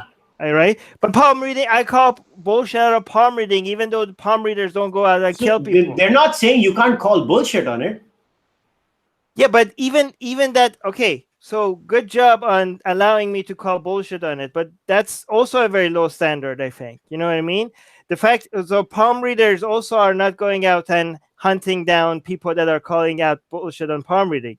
Palm readers are allowing me to shit on palm reading, but that doesn't mean palm reading is not bullshit. You know what I mean? I mean, I'm just saying it's great. Thank you so much for allowing us. But I'm just saying We don't even that's need a to very thank them, Armin. We don't even need to thank them. We just need no. to accept them for as they are, and we need to debate with them I and tell accept them it. no. Yeah, that's all it is. That's what I'm saying. That's why I'm That's comfortable where I am in India. I'm okay with the Hindu tag because it doesn't harm me in any way, because I am not attached to any of the supernatural claims. um. Hold on. AVG is go away. Okay. Um. No, that's I know that's what you're saying, but a lot of Hindus, whenever I shit on Hinduism, they come to me like, "Hey, why are you criticizing Hinduism? We don't, we don't, we're not as bad as Islam. We're not gonna behead you for for being an atheist." I like, well, thank you so much for not beheading me. I mean, I don't know what you want. You want a medal for that? I mean, the thing is that you are saying that. I understand that me and you are on the same page as that, on that, but you don't think that they should be thanked for such a low achievement. Um, but we just have to acknowledge that it's better. I do acknowledge, like, of course, Hinduism is not as shitty as Islam. There's very few things in the world that are as shitty as Islam. Okay, but uh, but that's a very low standard. You're saying they don't deserve to be thanked, but it seems like to me a lot of Hindus want to be thanked for not being as shitty as Islam. Well, I don't know. It's just social media, man. Social media brings out the worst out of everyone, I think. No, it's being the reality out of everyone. It's the that's what I think. I disagree. I think people are far nicer and far more cordial when you meet them offline than online. And you know what? I have a rule. I don't debate or talk to anyone on social media. I just write my thing and I move on. And because I have realized social media is not a place to debate and discuss ideas. It's just a place to make Oh, announcements. we have brought many people out of bullshit ideas on social media. Don't discount social media. I just don't have the Just not. patience. Yeah, it's not for you. Yeah, Yeah, yeah. it's What I was gonna say?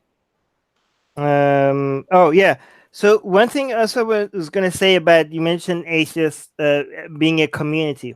I just want to clarify that there's no one atheist community. Okay, a lot of people there's many atheist communities, and that's a very important thing to say, especially when people tell us like, "Hey, how could we have an atheist community? Atheism is a lack of belief in God. We don't have a community for people that don't play golf. How could you have a community for people that don't believe in God?" And there's two responses to that. First of all, yeah, it makes no sense to have a community for people that don't play golf, unless the people that do play golf start getting together and start forcing other people to play golf, and they start asking for special privileges for people to play golf, and started getting tax exemptions for golfers, and start making wearing golf uniforms mandatory for everybody, even if they're not playing golf. and start banning all other form of sports, right? And if that happens, if golfers and then the golfers get into the government and it becomes mandatory and part of education, all children are forced to play golf and no other sport. At that point, I think it starts making sense for people that don't play golf to get together and start making a non-golfer society to fight this bullshit, right? So that's why I think it's not a fair comparison to make to compare non-golfers with atheists, because non-golfers are not discriminated against, right? Yeah, but I think it's a bullshit claim to even question someone on wanting to form a community. I mean, why should atheists not form a community? It's such a ridiculous question, right? I mean, here you are. If you are a Muslim in India, okay, let me give you a story. Obviously, I'm not going to take the name of the person. So it's a good friend of mine, a Muslim guy. So he used to wear earrings and go to the mosque and pray. Some days later on, some people come to his house and they tell his father, you know what, he's wearing an earring. And as you know, in Islam, if you wear an earring, the shaitan comes and says things into your ear. And they started saying this bullshit that he cannot come to the mosque and pray. And his father was so mad at them, but the boy was so disgusted that, these people are crazy. And then eventually the boy leaves the religion. Now, why would that boy not need a community? They would not even let him pray for a stupid earring. Wow. I mean, this is how ridiculous it is. And then some idiot comes and says, oh, why do atheists need a community? Well, not every religion is structured like Hinduism. I'm sorry. And even within Hinduism, there are many atheists who may feel alienated. Just because I did not feel alienated does not mean other Hindus may not have. It's just so selfish and ridiculous to even complain to atheists that, oh, how dare you form a community? Well, fuckers, why did you form a community then? Yeah. By the way, in your live chat, there's this guy called Poonam Abi. He's saying she is saying Armin Navabi is a hypocrite. He's a Muslim, a very fanatic one at that, faking and parading as an atheist. That's okay. Yeah, it's okay. That's funny. Okay. You can ignore that. It's funny. Why would I ignore it? It's funny. I like I get the funniest haters. It's actually very entertaining. But wait, so I was gonna also mention, atheists. When people say atheists don't share anything other than a lack of belief in God, so why would they create a community? And one thing I compare it to is the gay rights movement, right? In the 1960s and 1970s in the West, and how successful that managed to become in changing people's minds and opinions in the past few decades, right? The thing is that gay people don't share anything other than an attraction for their own, for people of their own sex. There's nothing else that they share. They're religious gay people, atheist gay people, political right-wing gay people, left-wing gay people, non-political gay people. There's many different gay people with many different opinions, and they don't share anything other than the fact that they're gay. But they manage to get together and recognize that they're being discriminated against for being gay. And even though they're very different on everything else, they say like, yeah, this is bullshit. We're going to unite and try to change the situation for the sake of all of us, right? So it does. The fact that they have a lot of differences doesn't mean that they can't come together and unite on this issue. And the interesting thing about that analogy is that it also shows that you don't have to be gay to be part of the gay rights movement. You could be a straight person that is part of the gay rights movement, and you could also be gay and not part of the gay rights movement, right? And the interesting thing about fighting for the atheist movement, I also think that you could be an atheist. Yes, atheists have nothing in common other than a lack of belief in God, but the atheist movement is more than about atheism. The atheist movement is about making it normalizing atheism, right? And you could be an atheist that is not part of the atheist movement, right? And you could actually even be religious and be part of the atheist movement. you could be a Muslim that says that, this is fucking bullshit. Atheists shouldn't be treated this way. And I'm going to try to normalize atheism. I might disagree with all the other nonsense that you believe in as a Muslim, but I can unite with you on this thing that you're. Here's the thing: when I call bullshit on people's ideas, people think like, oh, it's very condescending, and why would you talk about people's views like that? But here's what I tell you: I'm very sure, as sure as I could be about anything, that I hold views right now that are absolutely ridiculous. I'm almost sure, as sure as anybody could be about anything, that there are views that I hold that are bullshit. Okay? I just don't know which views they are, because if I knew, I wouldn't be holding them right now, right? But my logic is flawed. I need other people's help to point them out to me, to tell me that that's bullshit. If I'm pretty sure some of the views that I hold right now are so ridiculous that if I found out that what those views are that are ridiculous, I would be embarrassed that I ever hold those views. And I'm pretty sure that all of us holds views like that right now. Right? So, and all of us have views that are absolutely correct.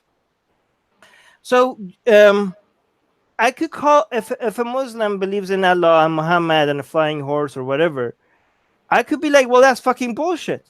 And at the same time, if they say like, yeah, I don't think atheists should be treated like this, and we need to make it, we need to change that, I could be like, well, that's great. Yeah, I agree with you that, and thank you for helping us with that. And even though like we don't have to agree on everything for us to be able to work with each other, right?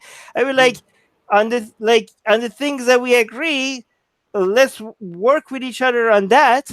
And you could call bullshit on my atheism while I'll bullshit on your Islam, and we'll work together on the things that we agree with, and on the things that we think we could make a difference with each other, right? Us disagreeing with each other doesn't have to stop that, right? So this is why I think a Christian or Muslim or a religious Hindu or a religious Jew could be part of the atheist movement, because they have recognized that nobody should be discriminated against for their atheism, and they want to help. So an atheist could be outside of the atheist movement, and a religious person could be inside the atheist movement, based on the way I look at it. I totally agree with you. In fact, I always say this to my Hindu friends or any religious friend. I always tell them one thing. I was like, we need to make sure that India remains three things in the true sense. It should be truly democratic. It should be truly secular, like in the real secular, not the bullshit secularism that's practiced in India. And it should be really liberal, not the bullshit liberalism that is practiced in India, which is full of hypocrisy. If we manage to make these three things, in only a really democratic, secular, liberal society can a conservative and an atheist both live happily together. Because unless we don't have free speech and freedom of thought and freedom to move around and cast our vote and make our choices with our own will, although free will is an illusion and that's a different debate, but until and unless we don't have these a priori assumptions, we cannot live together. I always say that to my religious friends: if for you to practice your religion and for me to question your religion, we both need to create a system where it's okay to criticize each other. You're right. We need to make sure that we do that. And for that system to happen, it cannot be that the atheist is working. So I totally agree with you. It's both the atheist and the theist. Both work, because people think all atheists are one type. I'm sorry, they're not. Now look at you and I. Both of us fundamentally are different in many ways. Now, we had a fucking 3-hour debate about whether Islam could be reformed or not. I mean, we were disagreeing vehemently on that. You were on the other side, I was on the other side on Vidu's channel. Similarly, there are Marxist atheists who have nothing in common with you and I on economics. I mean, I know you're for capitalism, I'm for capitalism. Now, we will have nothing in common with a Marxist. Nothing other than that Marxist happens to be an atheist, and we also happen to be disbelievers or atheists. So there are varieties within the atheist movement, but what I think the atheist movement needs to start communicating more is that we need to make sure that we need freedom. As long as there is freedom, we will be happy, both the atheists and the theists. So now I want to connect this to three things that caught my attention with you. There were three specific events that you did. One was the Rainbow Kaaba. One was a video where you went to a gay pride parade with a particular placard which said Allah is gay. And the third video, surprisingly, which according to you got you the least shit, which is, which has been the total shocker for me personally, was when you recorded a video where you burnt your own book and then you burnt the Quran. Now, so give me a couple of minutes here. So first question would be, what was your primary intention when you did these three things, these specific acts? Right. Because honestly, I wouldn't do them. And there are two reasons for that. A, I live in India and I don't want to die. And B, I actually don't like doing it. I find it very uncomfortable doing it. I would not do it to any book, whether it's a Christian book or a Muslim book or a Hindu book. I just don't. Right. I just think I don't want to hurt them. I just, as long as they leave me alone, I'm happy. That's my bar. And you can criticize my bar, and I'm not criticizing you, Armin. I know you are knocking down doors so that fuckers like me and many other fuckers like me, we can just live comfortably. I totally get it. But what made you do these three things, and what has been the repercussion of that, man? Because I know you got threats. So can you elaborate on this? Yeah, I had to move actually. This is why my my background is different. I recently had to move because of all the threats. But which one do you want me to explain first? They're different though. The Rainbow Kaaba. Well, the Rainbow Kaaba, the gay God is Gray are kind of the same. The reasoning behind that. But maybe I should do the Quran burning first, and Sure, then I'll go get for to it. the. Go for it. So what can you tell me the objections you have to burning a Quran? Man, I don't know. I don't like hurting people because you know what? Why would I want to hurt somebody? It's just, it's not like I don't hurt people, but it's just it's like, you can pinprick a person, but you don't want to punch a person. I don't know if the analogy is right. Like for me, But Quran. it's paper. I know it's paper for me. It's not paper for the other guy, right? For the other guy or the gal or whatever gender they want to attribute to themselves, for that person, that Quran means so much that sometimes it's like, you would not. It's not their Quran. It was my Quran. I know, but they give so much value to that. So I would not do it personally. I mean, I'm giving you my answer. I don't want to hurt them. I just don't want to hurt them. Do you want? Okay, I'm going to respond to that. Any other people? Do you have any other objections that other people might have that you want me to respond to? Oh, most people, I think they will not do it because they think they'll die. Okay. No, but there are some other objections. Okay, believe it. What do you think is the most objection I get for burning the Quran? What do you think it is? Because it surprises people when I tell people what the most objection is. I don't know. Hurt religious sentiments? No, that's not the most objection. Wow. Then what? It's bad for the environment. That's the number one objection I get from atheists, especially, that tell me not to burn the Quran. More than anything else, it's not about hurting other people. It's not about people's religious sensitivity. It's about, why would you burn paper? Don't we have already enough carbon dioxide in air? They must be the vegan Muslims. No, atheists. This is mostly from atheists, right? Oh, okay. So when I burned the Quran, what I did also was I don't know if you watched my video of burning a Quran. Did you? I did. So you see, it starts with showing that I made a donation to a company that offsets your carbon footprint. Yeah. So I started by saying, basically, my donation offsets 1 ton of carbon footprint.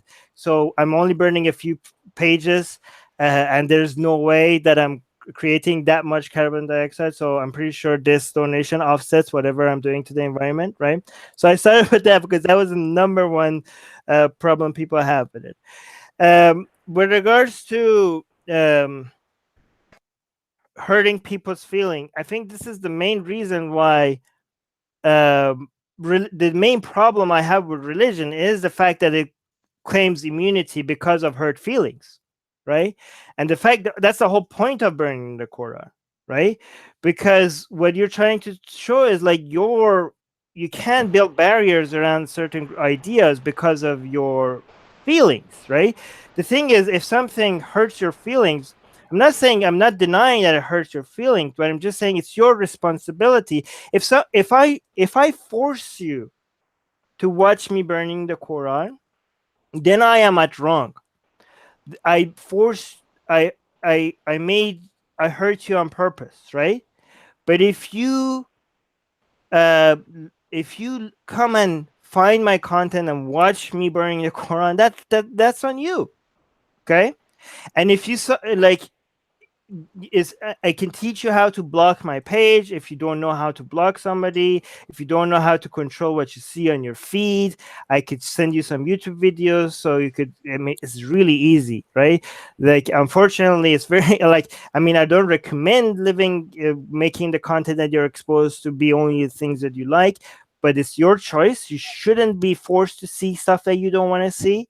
But if you got exposed to it, it was definitely your choice, right? And if you say, "Oh, this is my holy book," you shouldn't burn my holy book. I tell you, like, no, it wasn't. It was my holy book. I bought this book. I paid for it, and it's mine. It wasn't yours. It's my property.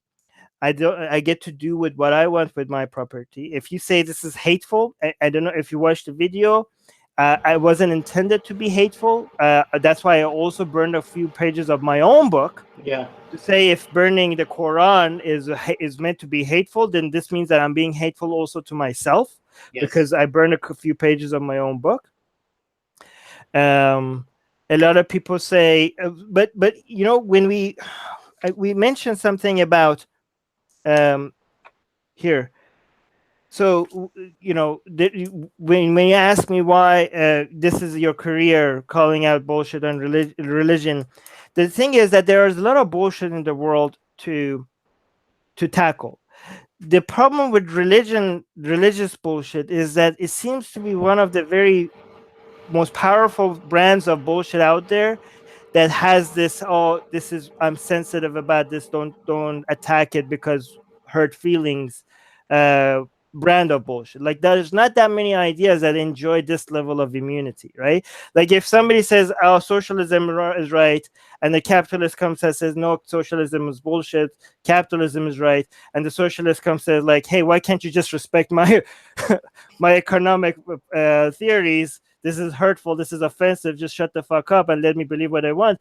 People were like, what the fuck are you talking about? Like, no. Nobody accepts that for as a defense for most other ideas. It's religion that enjoys that kind of protection, because it makes one of the least sense among, you know, it's hard to, it's impossible to defend it with logic. So in countries where it has to be outlawed to defend it, and in countries where it can't defend it using the laws, it has to use this way of like, oh, it's we're sensitive, don't hurt us, right? So burning the Quran basically is trying to tackle that. Like, your hurt feelings is not, you can't use your hurt feelings as a way for us to censor, as a way to censor us. And it's, you know, if you look at what happened with drawing Muhammad, it worked. It was very successful. Like, when it comes, people say you shouldn't draw Muhammad, and we're like, okay, fuck that, we're going to turn it into an annual event. And now Muslims are not that sensitive about it anymore. Like, Muslims used to get hurt a lot more by drawing Muhammad than now, because we desensitized them. We did it so much that it doesn't hurt them as much as it used to, right? In fact, if you want Muslims to get hurt by it, do it so much so that become desensitized to it, end up being not hurt by it at all, right? The point was, like, they tried to intimidate us by when the laws were not on their side, intimidation becomes a tactic. And when intimidation is a tactic, you have to double down on what you were doing. Especially if you're not hurting somebody physically, you have to double down on it until they see that it doesn't work. Because if you give in to that intimidation tactic, they're not going to stop at stopping you from drawing Muhammad, or not burning the Quran. If it works, they will want more. Right? That intimidation tactic is going to cover a whole bunch of other things. Whenever people are trying to use their feelings as a way to enforce something, to censor you, to intimidate you to do something, you're going to be like, yeah, no, sorry, that doesn't fly. In fact, I'm going to do it just to make sure this doesn't work. A lot of Muslims try to come to me, and the analogy they give me about why I shouldn't do this because it hurts their feeling is like, look, imagine, what if I made fun of your mom and drew cartoons of her in very, sexual, graphic ways to hurt your feelings? Yeah, it's free speech. I can do it, but should I? Why would I do that to you? That's a very dick move if I did that to you. And I would be like, yeah, if you did this just to hurt my feelings, that would be a dick move, right? And you're right, but let me give you a more. That's a false analogy, but let me give you an analogy that would be a little bit closer to what's actually happening, right? Imagine your mom is a politician, and she's a very powerful politician, and she is trying to pass a law where she's trying to make it illegal for us to mock her in any way or to draw any satire of her, right? And in that scenario, that's getting closer to what we're dealing with here. In that scenario, I think we should all go out there and draw pictures of your mother and make fun of her.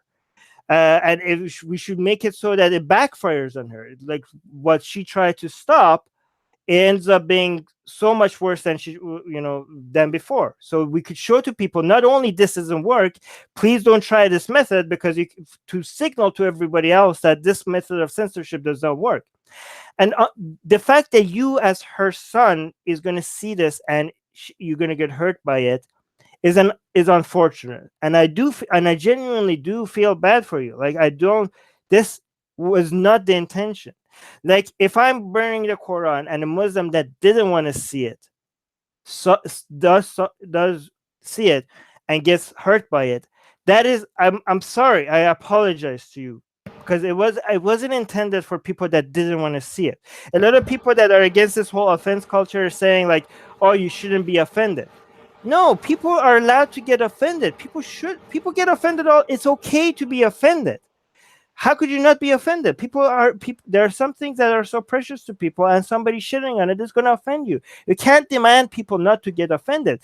What we're demanding is not for people not to get offended. What we're demanding is that you getting offended shouldn't mean that we can't create the content that offends you. Okay? You getting offended means that the content that we produce should not be forced on you. And we should provide you with the tools and ability to be able to see what you want to see and not see what you don't want to see, right? It's unreasonable for us to want people not to get offended.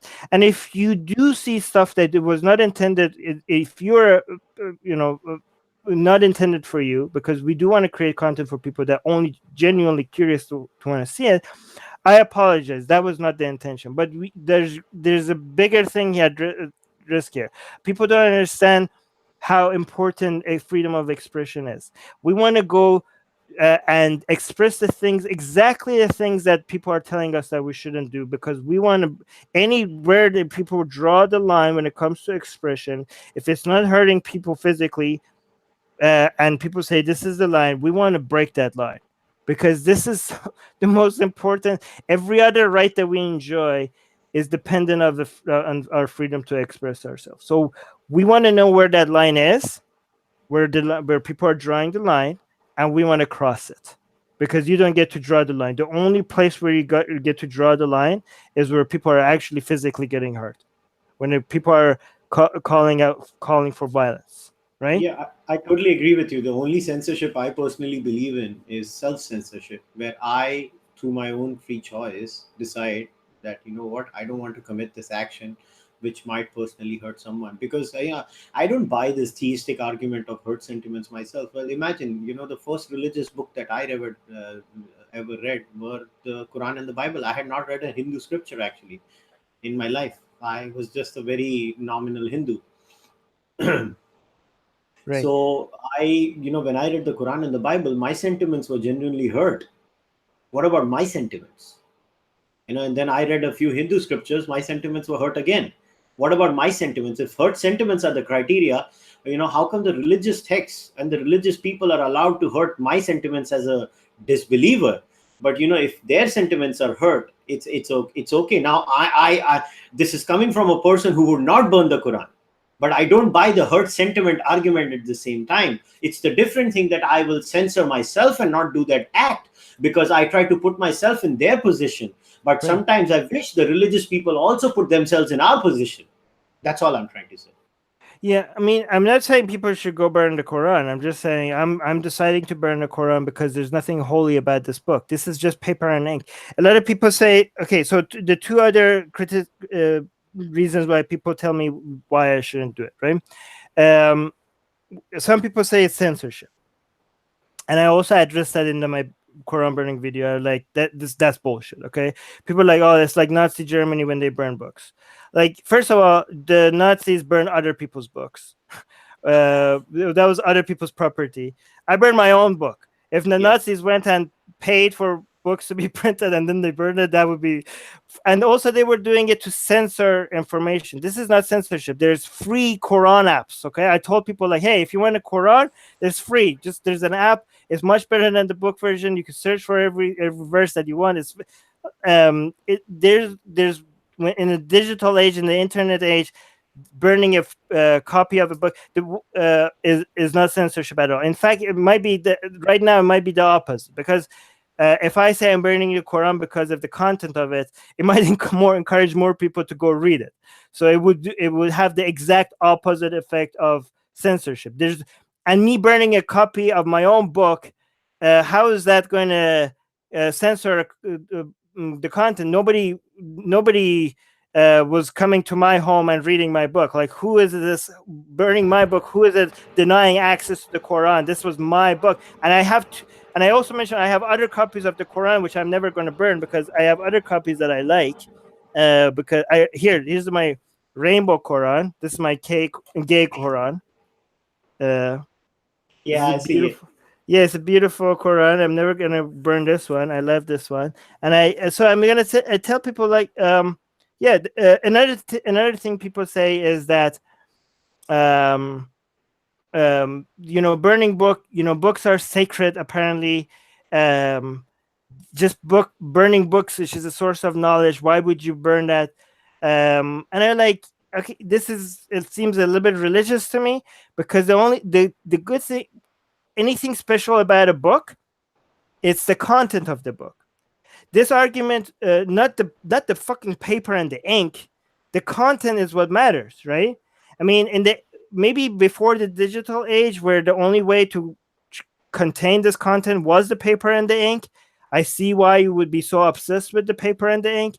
But in the digital age, where you could copy a book, the PDF copy of a book a million times, I don't see why you're so obsessed over the pink and the ink and paper. There's nothing sacred about how the content is contained. It's the information within. I mean, I do see value in the content of the Quran, not in the way Muslims see. I do think it's part of our history. It's an interesting part of history. Analyzing it, studying it, there's a lot of value in that. It tells us a lot. I mean, in fact, I wish there was more academic studies of the Quran the way it has been done of the Bible. I mean, it's starting to happen a lot more than it used to, but I think the Quran and the Hadith hasn't been studied in an academic way the way like the Bible has so far. And I think there's a lot of interesting things we could learn about our history. If once that happens, there's a lot of puzzles that hasn't been solved. There's a lot of missing information that hasn't even been touched on. that some people are looking into. So there's a lot of value in studying the Quran as mythology and as part of our history, but not as a guide to life. Of course, that's nonsense. So yeah. Anyways, I don't. I think I answered you the question when it comes to why I burned the Quran. Do you want to do the so the two other ones that you mentioned was these are so this didn't actually, burning the Quran didn't get me. I don't think it got me even a single death threat. But the death threats that I got was mostly from.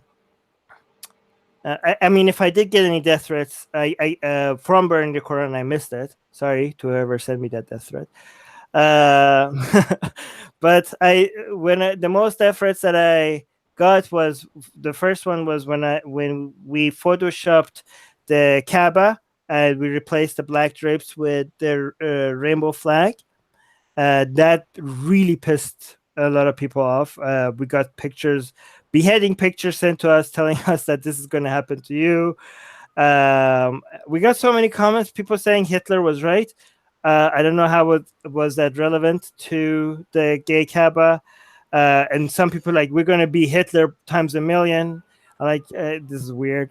So, and the second time that the death threats went to a peak was when I went to gay pride parade in Vancouver with the sign saying Allah is gay, which it's very interesting because it shows you how homophobic the Muslim community is, where this is more offensive. These two actions were more offensive to them than burning the fucking Quran. Doesn't that tell you something about the level of homophobia? Like, you would think burning the Quran would be the most offensive thing, would be the worst it could get when it comes to creating content. But given that saying a sign with Allah is gay got the most reaction, shows you how sensitive people are about anything gay related. I mean, and the similarities between these two actions is that you brought something very holy, very sacred to Islam, and something gay, and you put them together. Both of these, that's how the similarity between these two actions. And that was like, yeah, no, you don't get to do that. That was crossing the line for them. And the reason. So, can you tell me the objection? So, for people that don't know, I basically had a sign saying Allah is gay, and I went out part of the gay pride, and I had my friend recording it, and we posted the video online. What is do you have any objections to that before I tell you why I did it? No, I personally don't have any objections to what you've done. I personally, again, I wouldn't do it because, and in Yeah. this case, I wouldn't do it not because of the hurt sentiments. I mean, it wouldn't occur to me to do something like this, to be very honest. Well, to be fair, to give credit where credit is due, the people that first did this, what were the ex-Muslims of Great Britain. Jimmy Bangish did that, and basically, that was the original. And he's also gay, and he's a gay rights activist as well. So. And I think they were and they were very encouraged that we picked it up, because I think the first people that picked it up from them was Lauren Southern, and I don't know if they were very pleased about her picking it up from them, but I did that, and they did share it, and they were happy with it that I followed what they did. But so I don't want to take credit for coming up. The Kaaba replacing it with rainbow flags, that was my idea. But this was not an original. The second one, it wasn't an original idea. Just want to give credit where credit is due.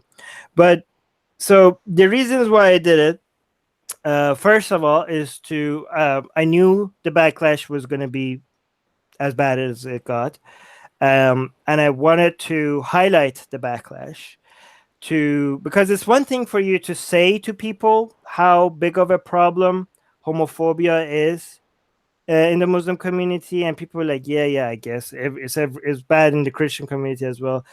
But they will say that, but they don't know. No, yeah, this is way worse. And so it's another thing to actually for you to show people how bad it is, to demonstrate how bad it is, right? And a lot of people are like, oh, Allah is gay. You're an atheist. How could you say Allah is gay? You're like, well, I could also say Voldemort is evil. I don't have to believe he's real for me to make a. I mean, he's made up. I can make, if it's made up, I can make something else up. It's the point is like, how could you say Allah is gay if you don't believe in Allah? It's like, well, I'm trying to show why you say you have a problem with it. I want to know why you have a problem with it, because a lot of people say like, I support gay rights and all. I'm a Muslim, but this is insulting. I like, how could this be insulting unless you have a problem with the word gay, right? How could you say me saying Allah is gay as an insult unless you think calling something gay an insulting word? Like, you maybe you think you're not homophobic, but maybe you need to think about that a little bit more, right? Maybe you're still there's a little bit of homophobia there, right? Why is this going too far? But all the reaction, like, I got thousands of comments, like it was, and a lot of people that a lot of atheists that went through those comments, a lot responding to comments by Muslims, mentioned that, wow, I didn't know how bad this is. Like, what this was a perfect demonstration to people that didn't know how bad. And this is just online. And I wanted to demonstrate imagine how bad me just saying Allah is gay in a free country like Canada is getting this much shit from people, which is fine. Imagine being gay in Pakistan. Imagine being gay in Saudi Arabia. Imagine being gay in Iran. Like, you have to, like, imagine how much shit you have to deal with if you're gay in one of these communities, right? Like, you're feeling sorry for me. I'm just dealing with online troll. This is nothing. Imagine people that are living among these people and they're gay. I distinctly remember in your video when you were carrying the placard and there was this Muslim dude who tried to snatch it away from you. I don't know if you remember that aspect of the video. He's trying to snatch it away. Give me that damn thing. And you're like, no, it's mine. And I was like, a lot of people tell me like, oh, free speech doesn't mean the freedom to insult. I was like, actually, it means exactly that. That's exactly what it means. I mean, if freedom of speech is not the freedom to insult, then what's the point of having the freedom of speech? Because if some speech was not insulting to some other people, then you wouldn't need laws to protect it, because everybody would be okay with it. There wouldn't be any point to have laws protecting freedom of speech, as nobody was being insulted by your speech. Yeah, most dummies don't realize. The whole point of freedom of speech is for the freedom to insult. Anyways, so that was the first reason was to point out how homophobia is common. The second thing was also to normalize taboos, like we also do, to normalize, homosexuality. And the more you put it out there, the more it gets normalized. Like, I know a lot of people were very offended by it, and then when I went through why I did it, they're like, I want to give credit to a lot of Muslims that were okay, so a lot of people highlight the death threats that I give, but I do also want to point out that there are a lot of other two different kind of messages that I got that it needs to be pointed out. One was a lot of people that came swearing at me, being very offended, and after me talking to them, they were like, okay, fine, you're okay, I get it, I see why you're doing it, I don't agree with it, but whatever. And that people changing their views even is always very refreshing to see, and that happened a lot. So I want to give credit to Muslims that did change their opinion. Even the people that still think I was wrong, but they went from being extremely aggressive to being more calm about and more polite about why they were telling me why I was wrong, and that deserves a lot of credit. And also to a lot of messages from a lot of Muslims that, even I think this message is wrong, because they came and apologized for all the death threats that I was getting. And I think they're wrong in doing it, because you shouldn't be apologizing for something that you didn't do. But the intentions were very nice. So like they came and saying like, I really feel ashamed for all the death threats that you're getting, for all the reactions that you're getting from all these Muslims. I wanted to apologize as a Muslim. And my response to them is like, hey, thank you so much. That's very sweet. But I don't think you should feel the need to apologize for something that you're not doing. But the sentiment was very sweet. So I just want to acknowledge that, like, it wasn't just all death threats. Okay. There was a lot of nice messages that I got. So, and the third reason why I did that was to show to a lot of, and this worked actually. I was hoping it worked, and it did work, because I did see some messages in Persian at least. I wanted to show to ex-Muslims in Islamic countries how free a country can be, because a lot of people know, like, yes, United States is a free country, or Canada is a free country, or so and so country is a free country, but to see that somebody could go out in the street with a sign that says Allah is gay, and nobody's going to show up to arrest you, and not only nobody's going to show up to arrest you, actually I had police showing up at my home to try to protect me against all the death threats that I was getting. Like, to them, this is like extreme free speech. Like, they can't, that this is such a high standard.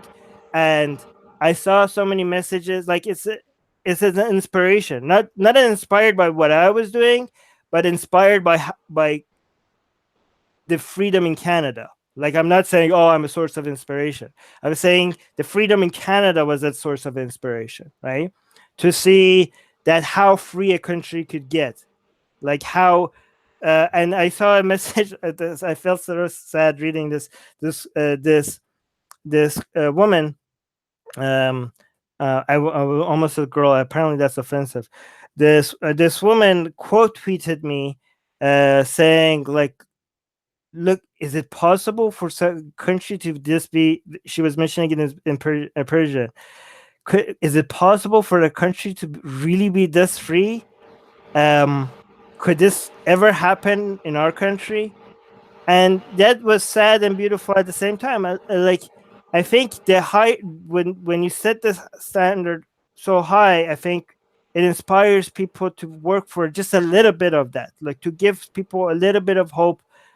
I mean, Canada wasn't like this always. Like, women weren't able to vote just a few, decades ago.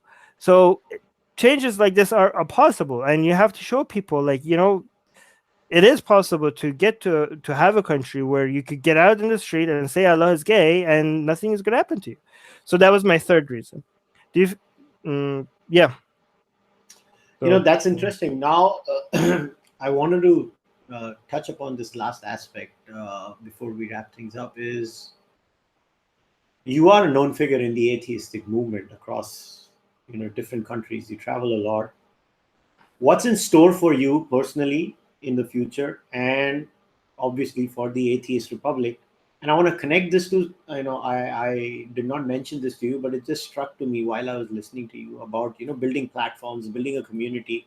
At the end of the day, everything, whether it's building platforms, building communities, traveling worldwide, you seem to travel so much.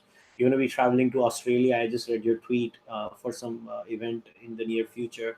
Everything needs monetary support. Now, considering the recent brouhaha over Patreon, banning, who's that guy, Carl Benjamin? Yes. Sargon of Akkad. Now, there has been a tsunami of people canceling their Patreon subscriptions and stuff like that.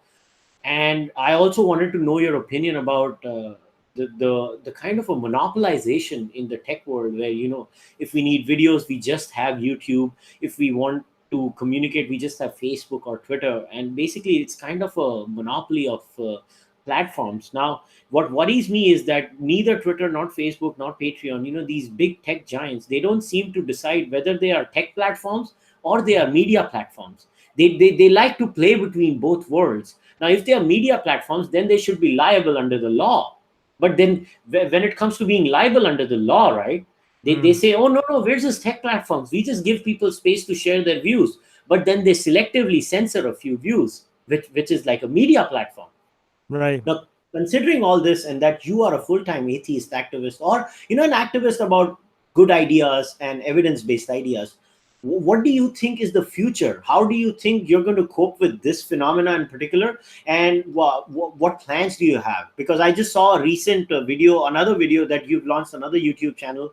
What was it? Big Box Ideas or something of that sort? Ideas Unboxed, yeah. Yeah, Ideas Unboxed. I'm really sorry. And I really liked your video where you have a conversation with Imam Tawhidi and another gentleman. And yeah, watch for part 2 is coming soon. Oh, cool. I really like part 1, and I would recommend everyone to watch that. Now, considering that, what is the future, considering all of this that's happening around us too? Right. So, okay, by the way, to our Atheist Republic patrons, please don't wait until there's an alternative before you hop over. Like, we really are running out of funds, and we do have a lot of expenses. So, to whoever is supporting us on Atheist Republic, really, really thank you. We do need it. We do have full-time staff that we need to pay, and a lot of software and legal and accounting expenses. I'm hoping that the IDW, they're trying to come up with an alternative platform. Jordan Peterson said like they're gonna have something by next week. I highly doubt that. That would be a miracle if that happens. I mean, this is very difficult to make. It's interesting because like, oh, if you don't like Patreon, well, just go make your own Patreon. And now somebody did, which was Subscribestar, and then Carl Benjamin hopped over to that one, and they went and got PayPal to remove they did the transaction processing from Subscribestar. Because Carl Benjamin went there, they went and made PayPal remove the payment processing from Subscribestar, and now Subscribestar is screwed. And because they destroyed all the other creators that were making money on Subscribestar because of that one guy that went there. Like, these people don't give a shit about other creators. They're so obsessed over silencing people that these are collateral damage. Like, a whole bunch of other creators are now not making any money. So apparently even if you make your own Patreon, now you have to make your own payment processor, because Stripe is also very aggressive. Like, they're getting Stripe and PayPal to pull out from supporting people. So now apparently you have to go make your own payment processor. But even if you make your own payment processor, apparently now you could even go to the banks. You have to make your own bank. I don't know how far. If you will go make your own bank, maybe make your own government. I don't understand this is not the free market. This is not fair competition at all. These people have a monopoly, and they're working with each other on this. And because they're working with each other on this, there's not fair competition happening. A lot of people are suggesting the only way might be cryptocurrency. I don't know. One hope I have actually is India. India is a huge source of entrepreneurship, and it's cheaper to start things in India. And India is now, a huge source. Like, more people are going online on a daily basis in India than many other countries, right? It's a huge market. Maybe India will come up with some alternatives. I'm scared that India will have its own censorial rules when it comes to. I mean, it's not like it's free speech there. It cannot come from India, man, because India has such horrifying free speech laws that any company that starts up in India, and they will be liable to Indian free speech laws for any statement uttered anywhere in the world. The owner will be in jail in the next day. Right. So yeah, I guess the main country where this is the problem, right? Because United States has its own constitution where free speech is protected, but unfortunately, in the country where free speech is so protected, we have the people that are overseeing our speech coming up with their own agreement that there are some speech that is not allowed. And a lot of people say these are private companies, so whatever they they can decide whatever they want for their own platforms. You don't get to tell private companies what is allowed on their platforms. The problem is that because of lack of competition, they're becoming so big, they're becoming like their own countries. I mean, they're affecting speech on a global level. And you know, a lot of people like, oh, I'm a libertarian. I don't think you get to say Google, Twitter, or Patreon what they can allow on their own platform. Yeah, but if you're libertarian, that argument would apply if there was competition, right? If there was fair competition, that argument would hold, because yeah, then any company could be like, yeah, I don't like this kind of speech on my platform. It's my private company. I get to not have this free speech on my platform, and okay, fine. And anybody that doesn't like it will move to another platform that is competing with yours. You're fine with losing those customers. You lose those customers. You just want to put principle before money. Good for you. Do that. But there is no competition, and you're crushing. You're crushing your competition, not because of better services, but with unfair methods. You guys are cooperating. This is not how free markets work. So there needs to be something, and there might be some hope when it comes to the good thing about the IDW people is that they're now, if they're backing this, I mean, this whole Patreon mess might have started something better, like it might that we need, because it's not just now a customer demand for it. It's a populist, like it's an uprising, like a demand for it, right? Like now we have very popular thinkers that have both a huge audience and the money and people that could attract investors with high motivations, more than just free market competition, that might be interested in creating alternatives, right?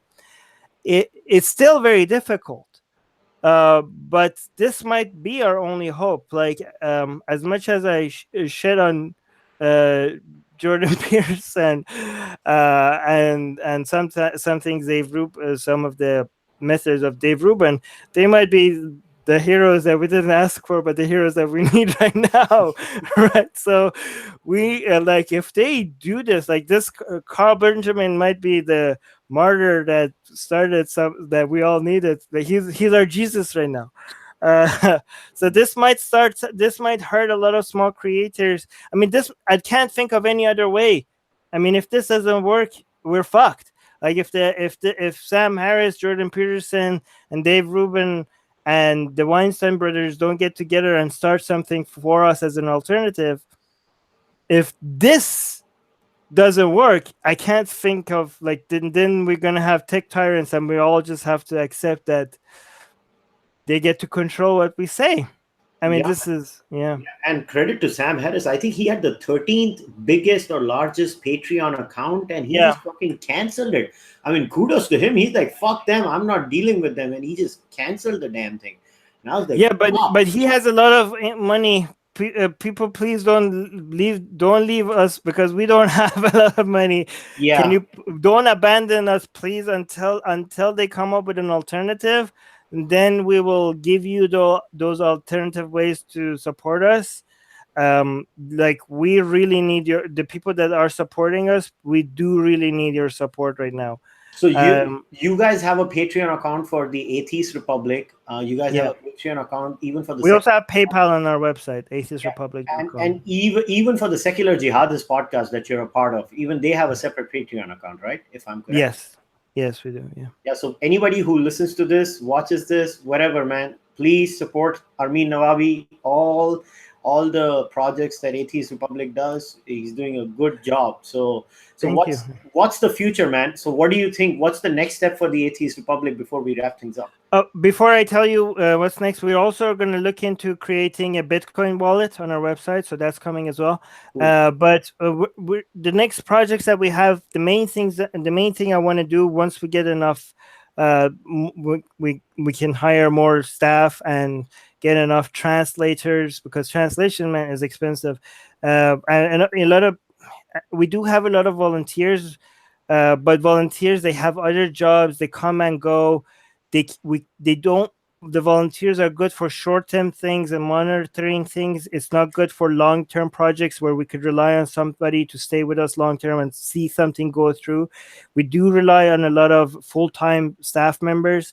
We hire a lot of people from the Philippines. Our web developer Sachin, by the way, shout out to Sachin. He's from India. He's amazing. He's a recent hire, and he's doing an amazing job.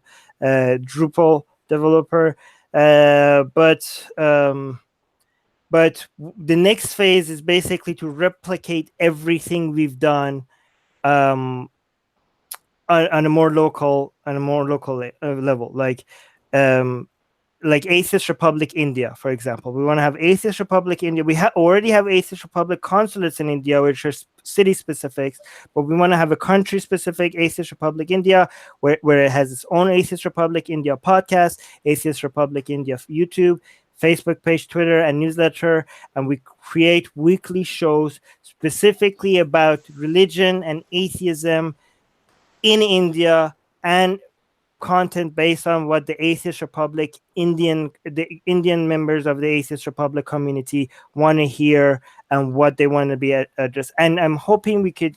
The tricky thing about keeping it even more local is that politics usually gets in the way, because a lot of atheists, once they join the once they pick an atheist community, like there's many other communities, and they pick a community and they join. The challenge is that they start noticing that, oh, we have a lot of political differences, and what we want to show is that we can agree on fighting against religion and fighting for normalizing atheism, even with very different political ideologies or any ideology. Like, as much as you think this guy's an atheist, but he believes in so much other fucking nonsense, it's okay. Can we agree that whatever nonsense this atheist believes in, he shouldn't be discriminated against for his atheism or for her atheism? Can we agree on that? And can we get together on just that? And I'm hoping that we can show that disagreements are okay, and supporting each other even with our disagreements. I mean, if Muslims can get and support atheists, then I don't think atheists should have any excuse for not supporting other atheists, even the fucking Marxist atheists. Okay, even the Marxist atheist or the communist atheist does not deserve. I mean, me and you are capitalists, but can we agree that the Marxist atheist shouldn't be discriminated against because he or she is a Marxist atheist? Can we agree with that? I think we could agree with that. And I think we should even welcome them in our community. Okay, as an atheist, when I say if a Christian and a Muslim can put their disagreement with atheists aside and say that, hey, we should protect atheists against discrimination. If we have examples of that, there is no excuse for our fellow atheists to say, like, this atheist believes in a lot of nonsense. They're conspiracy theorists. They seem to believe in ghosts. They seem to believe in a whole bunch of other nonsense.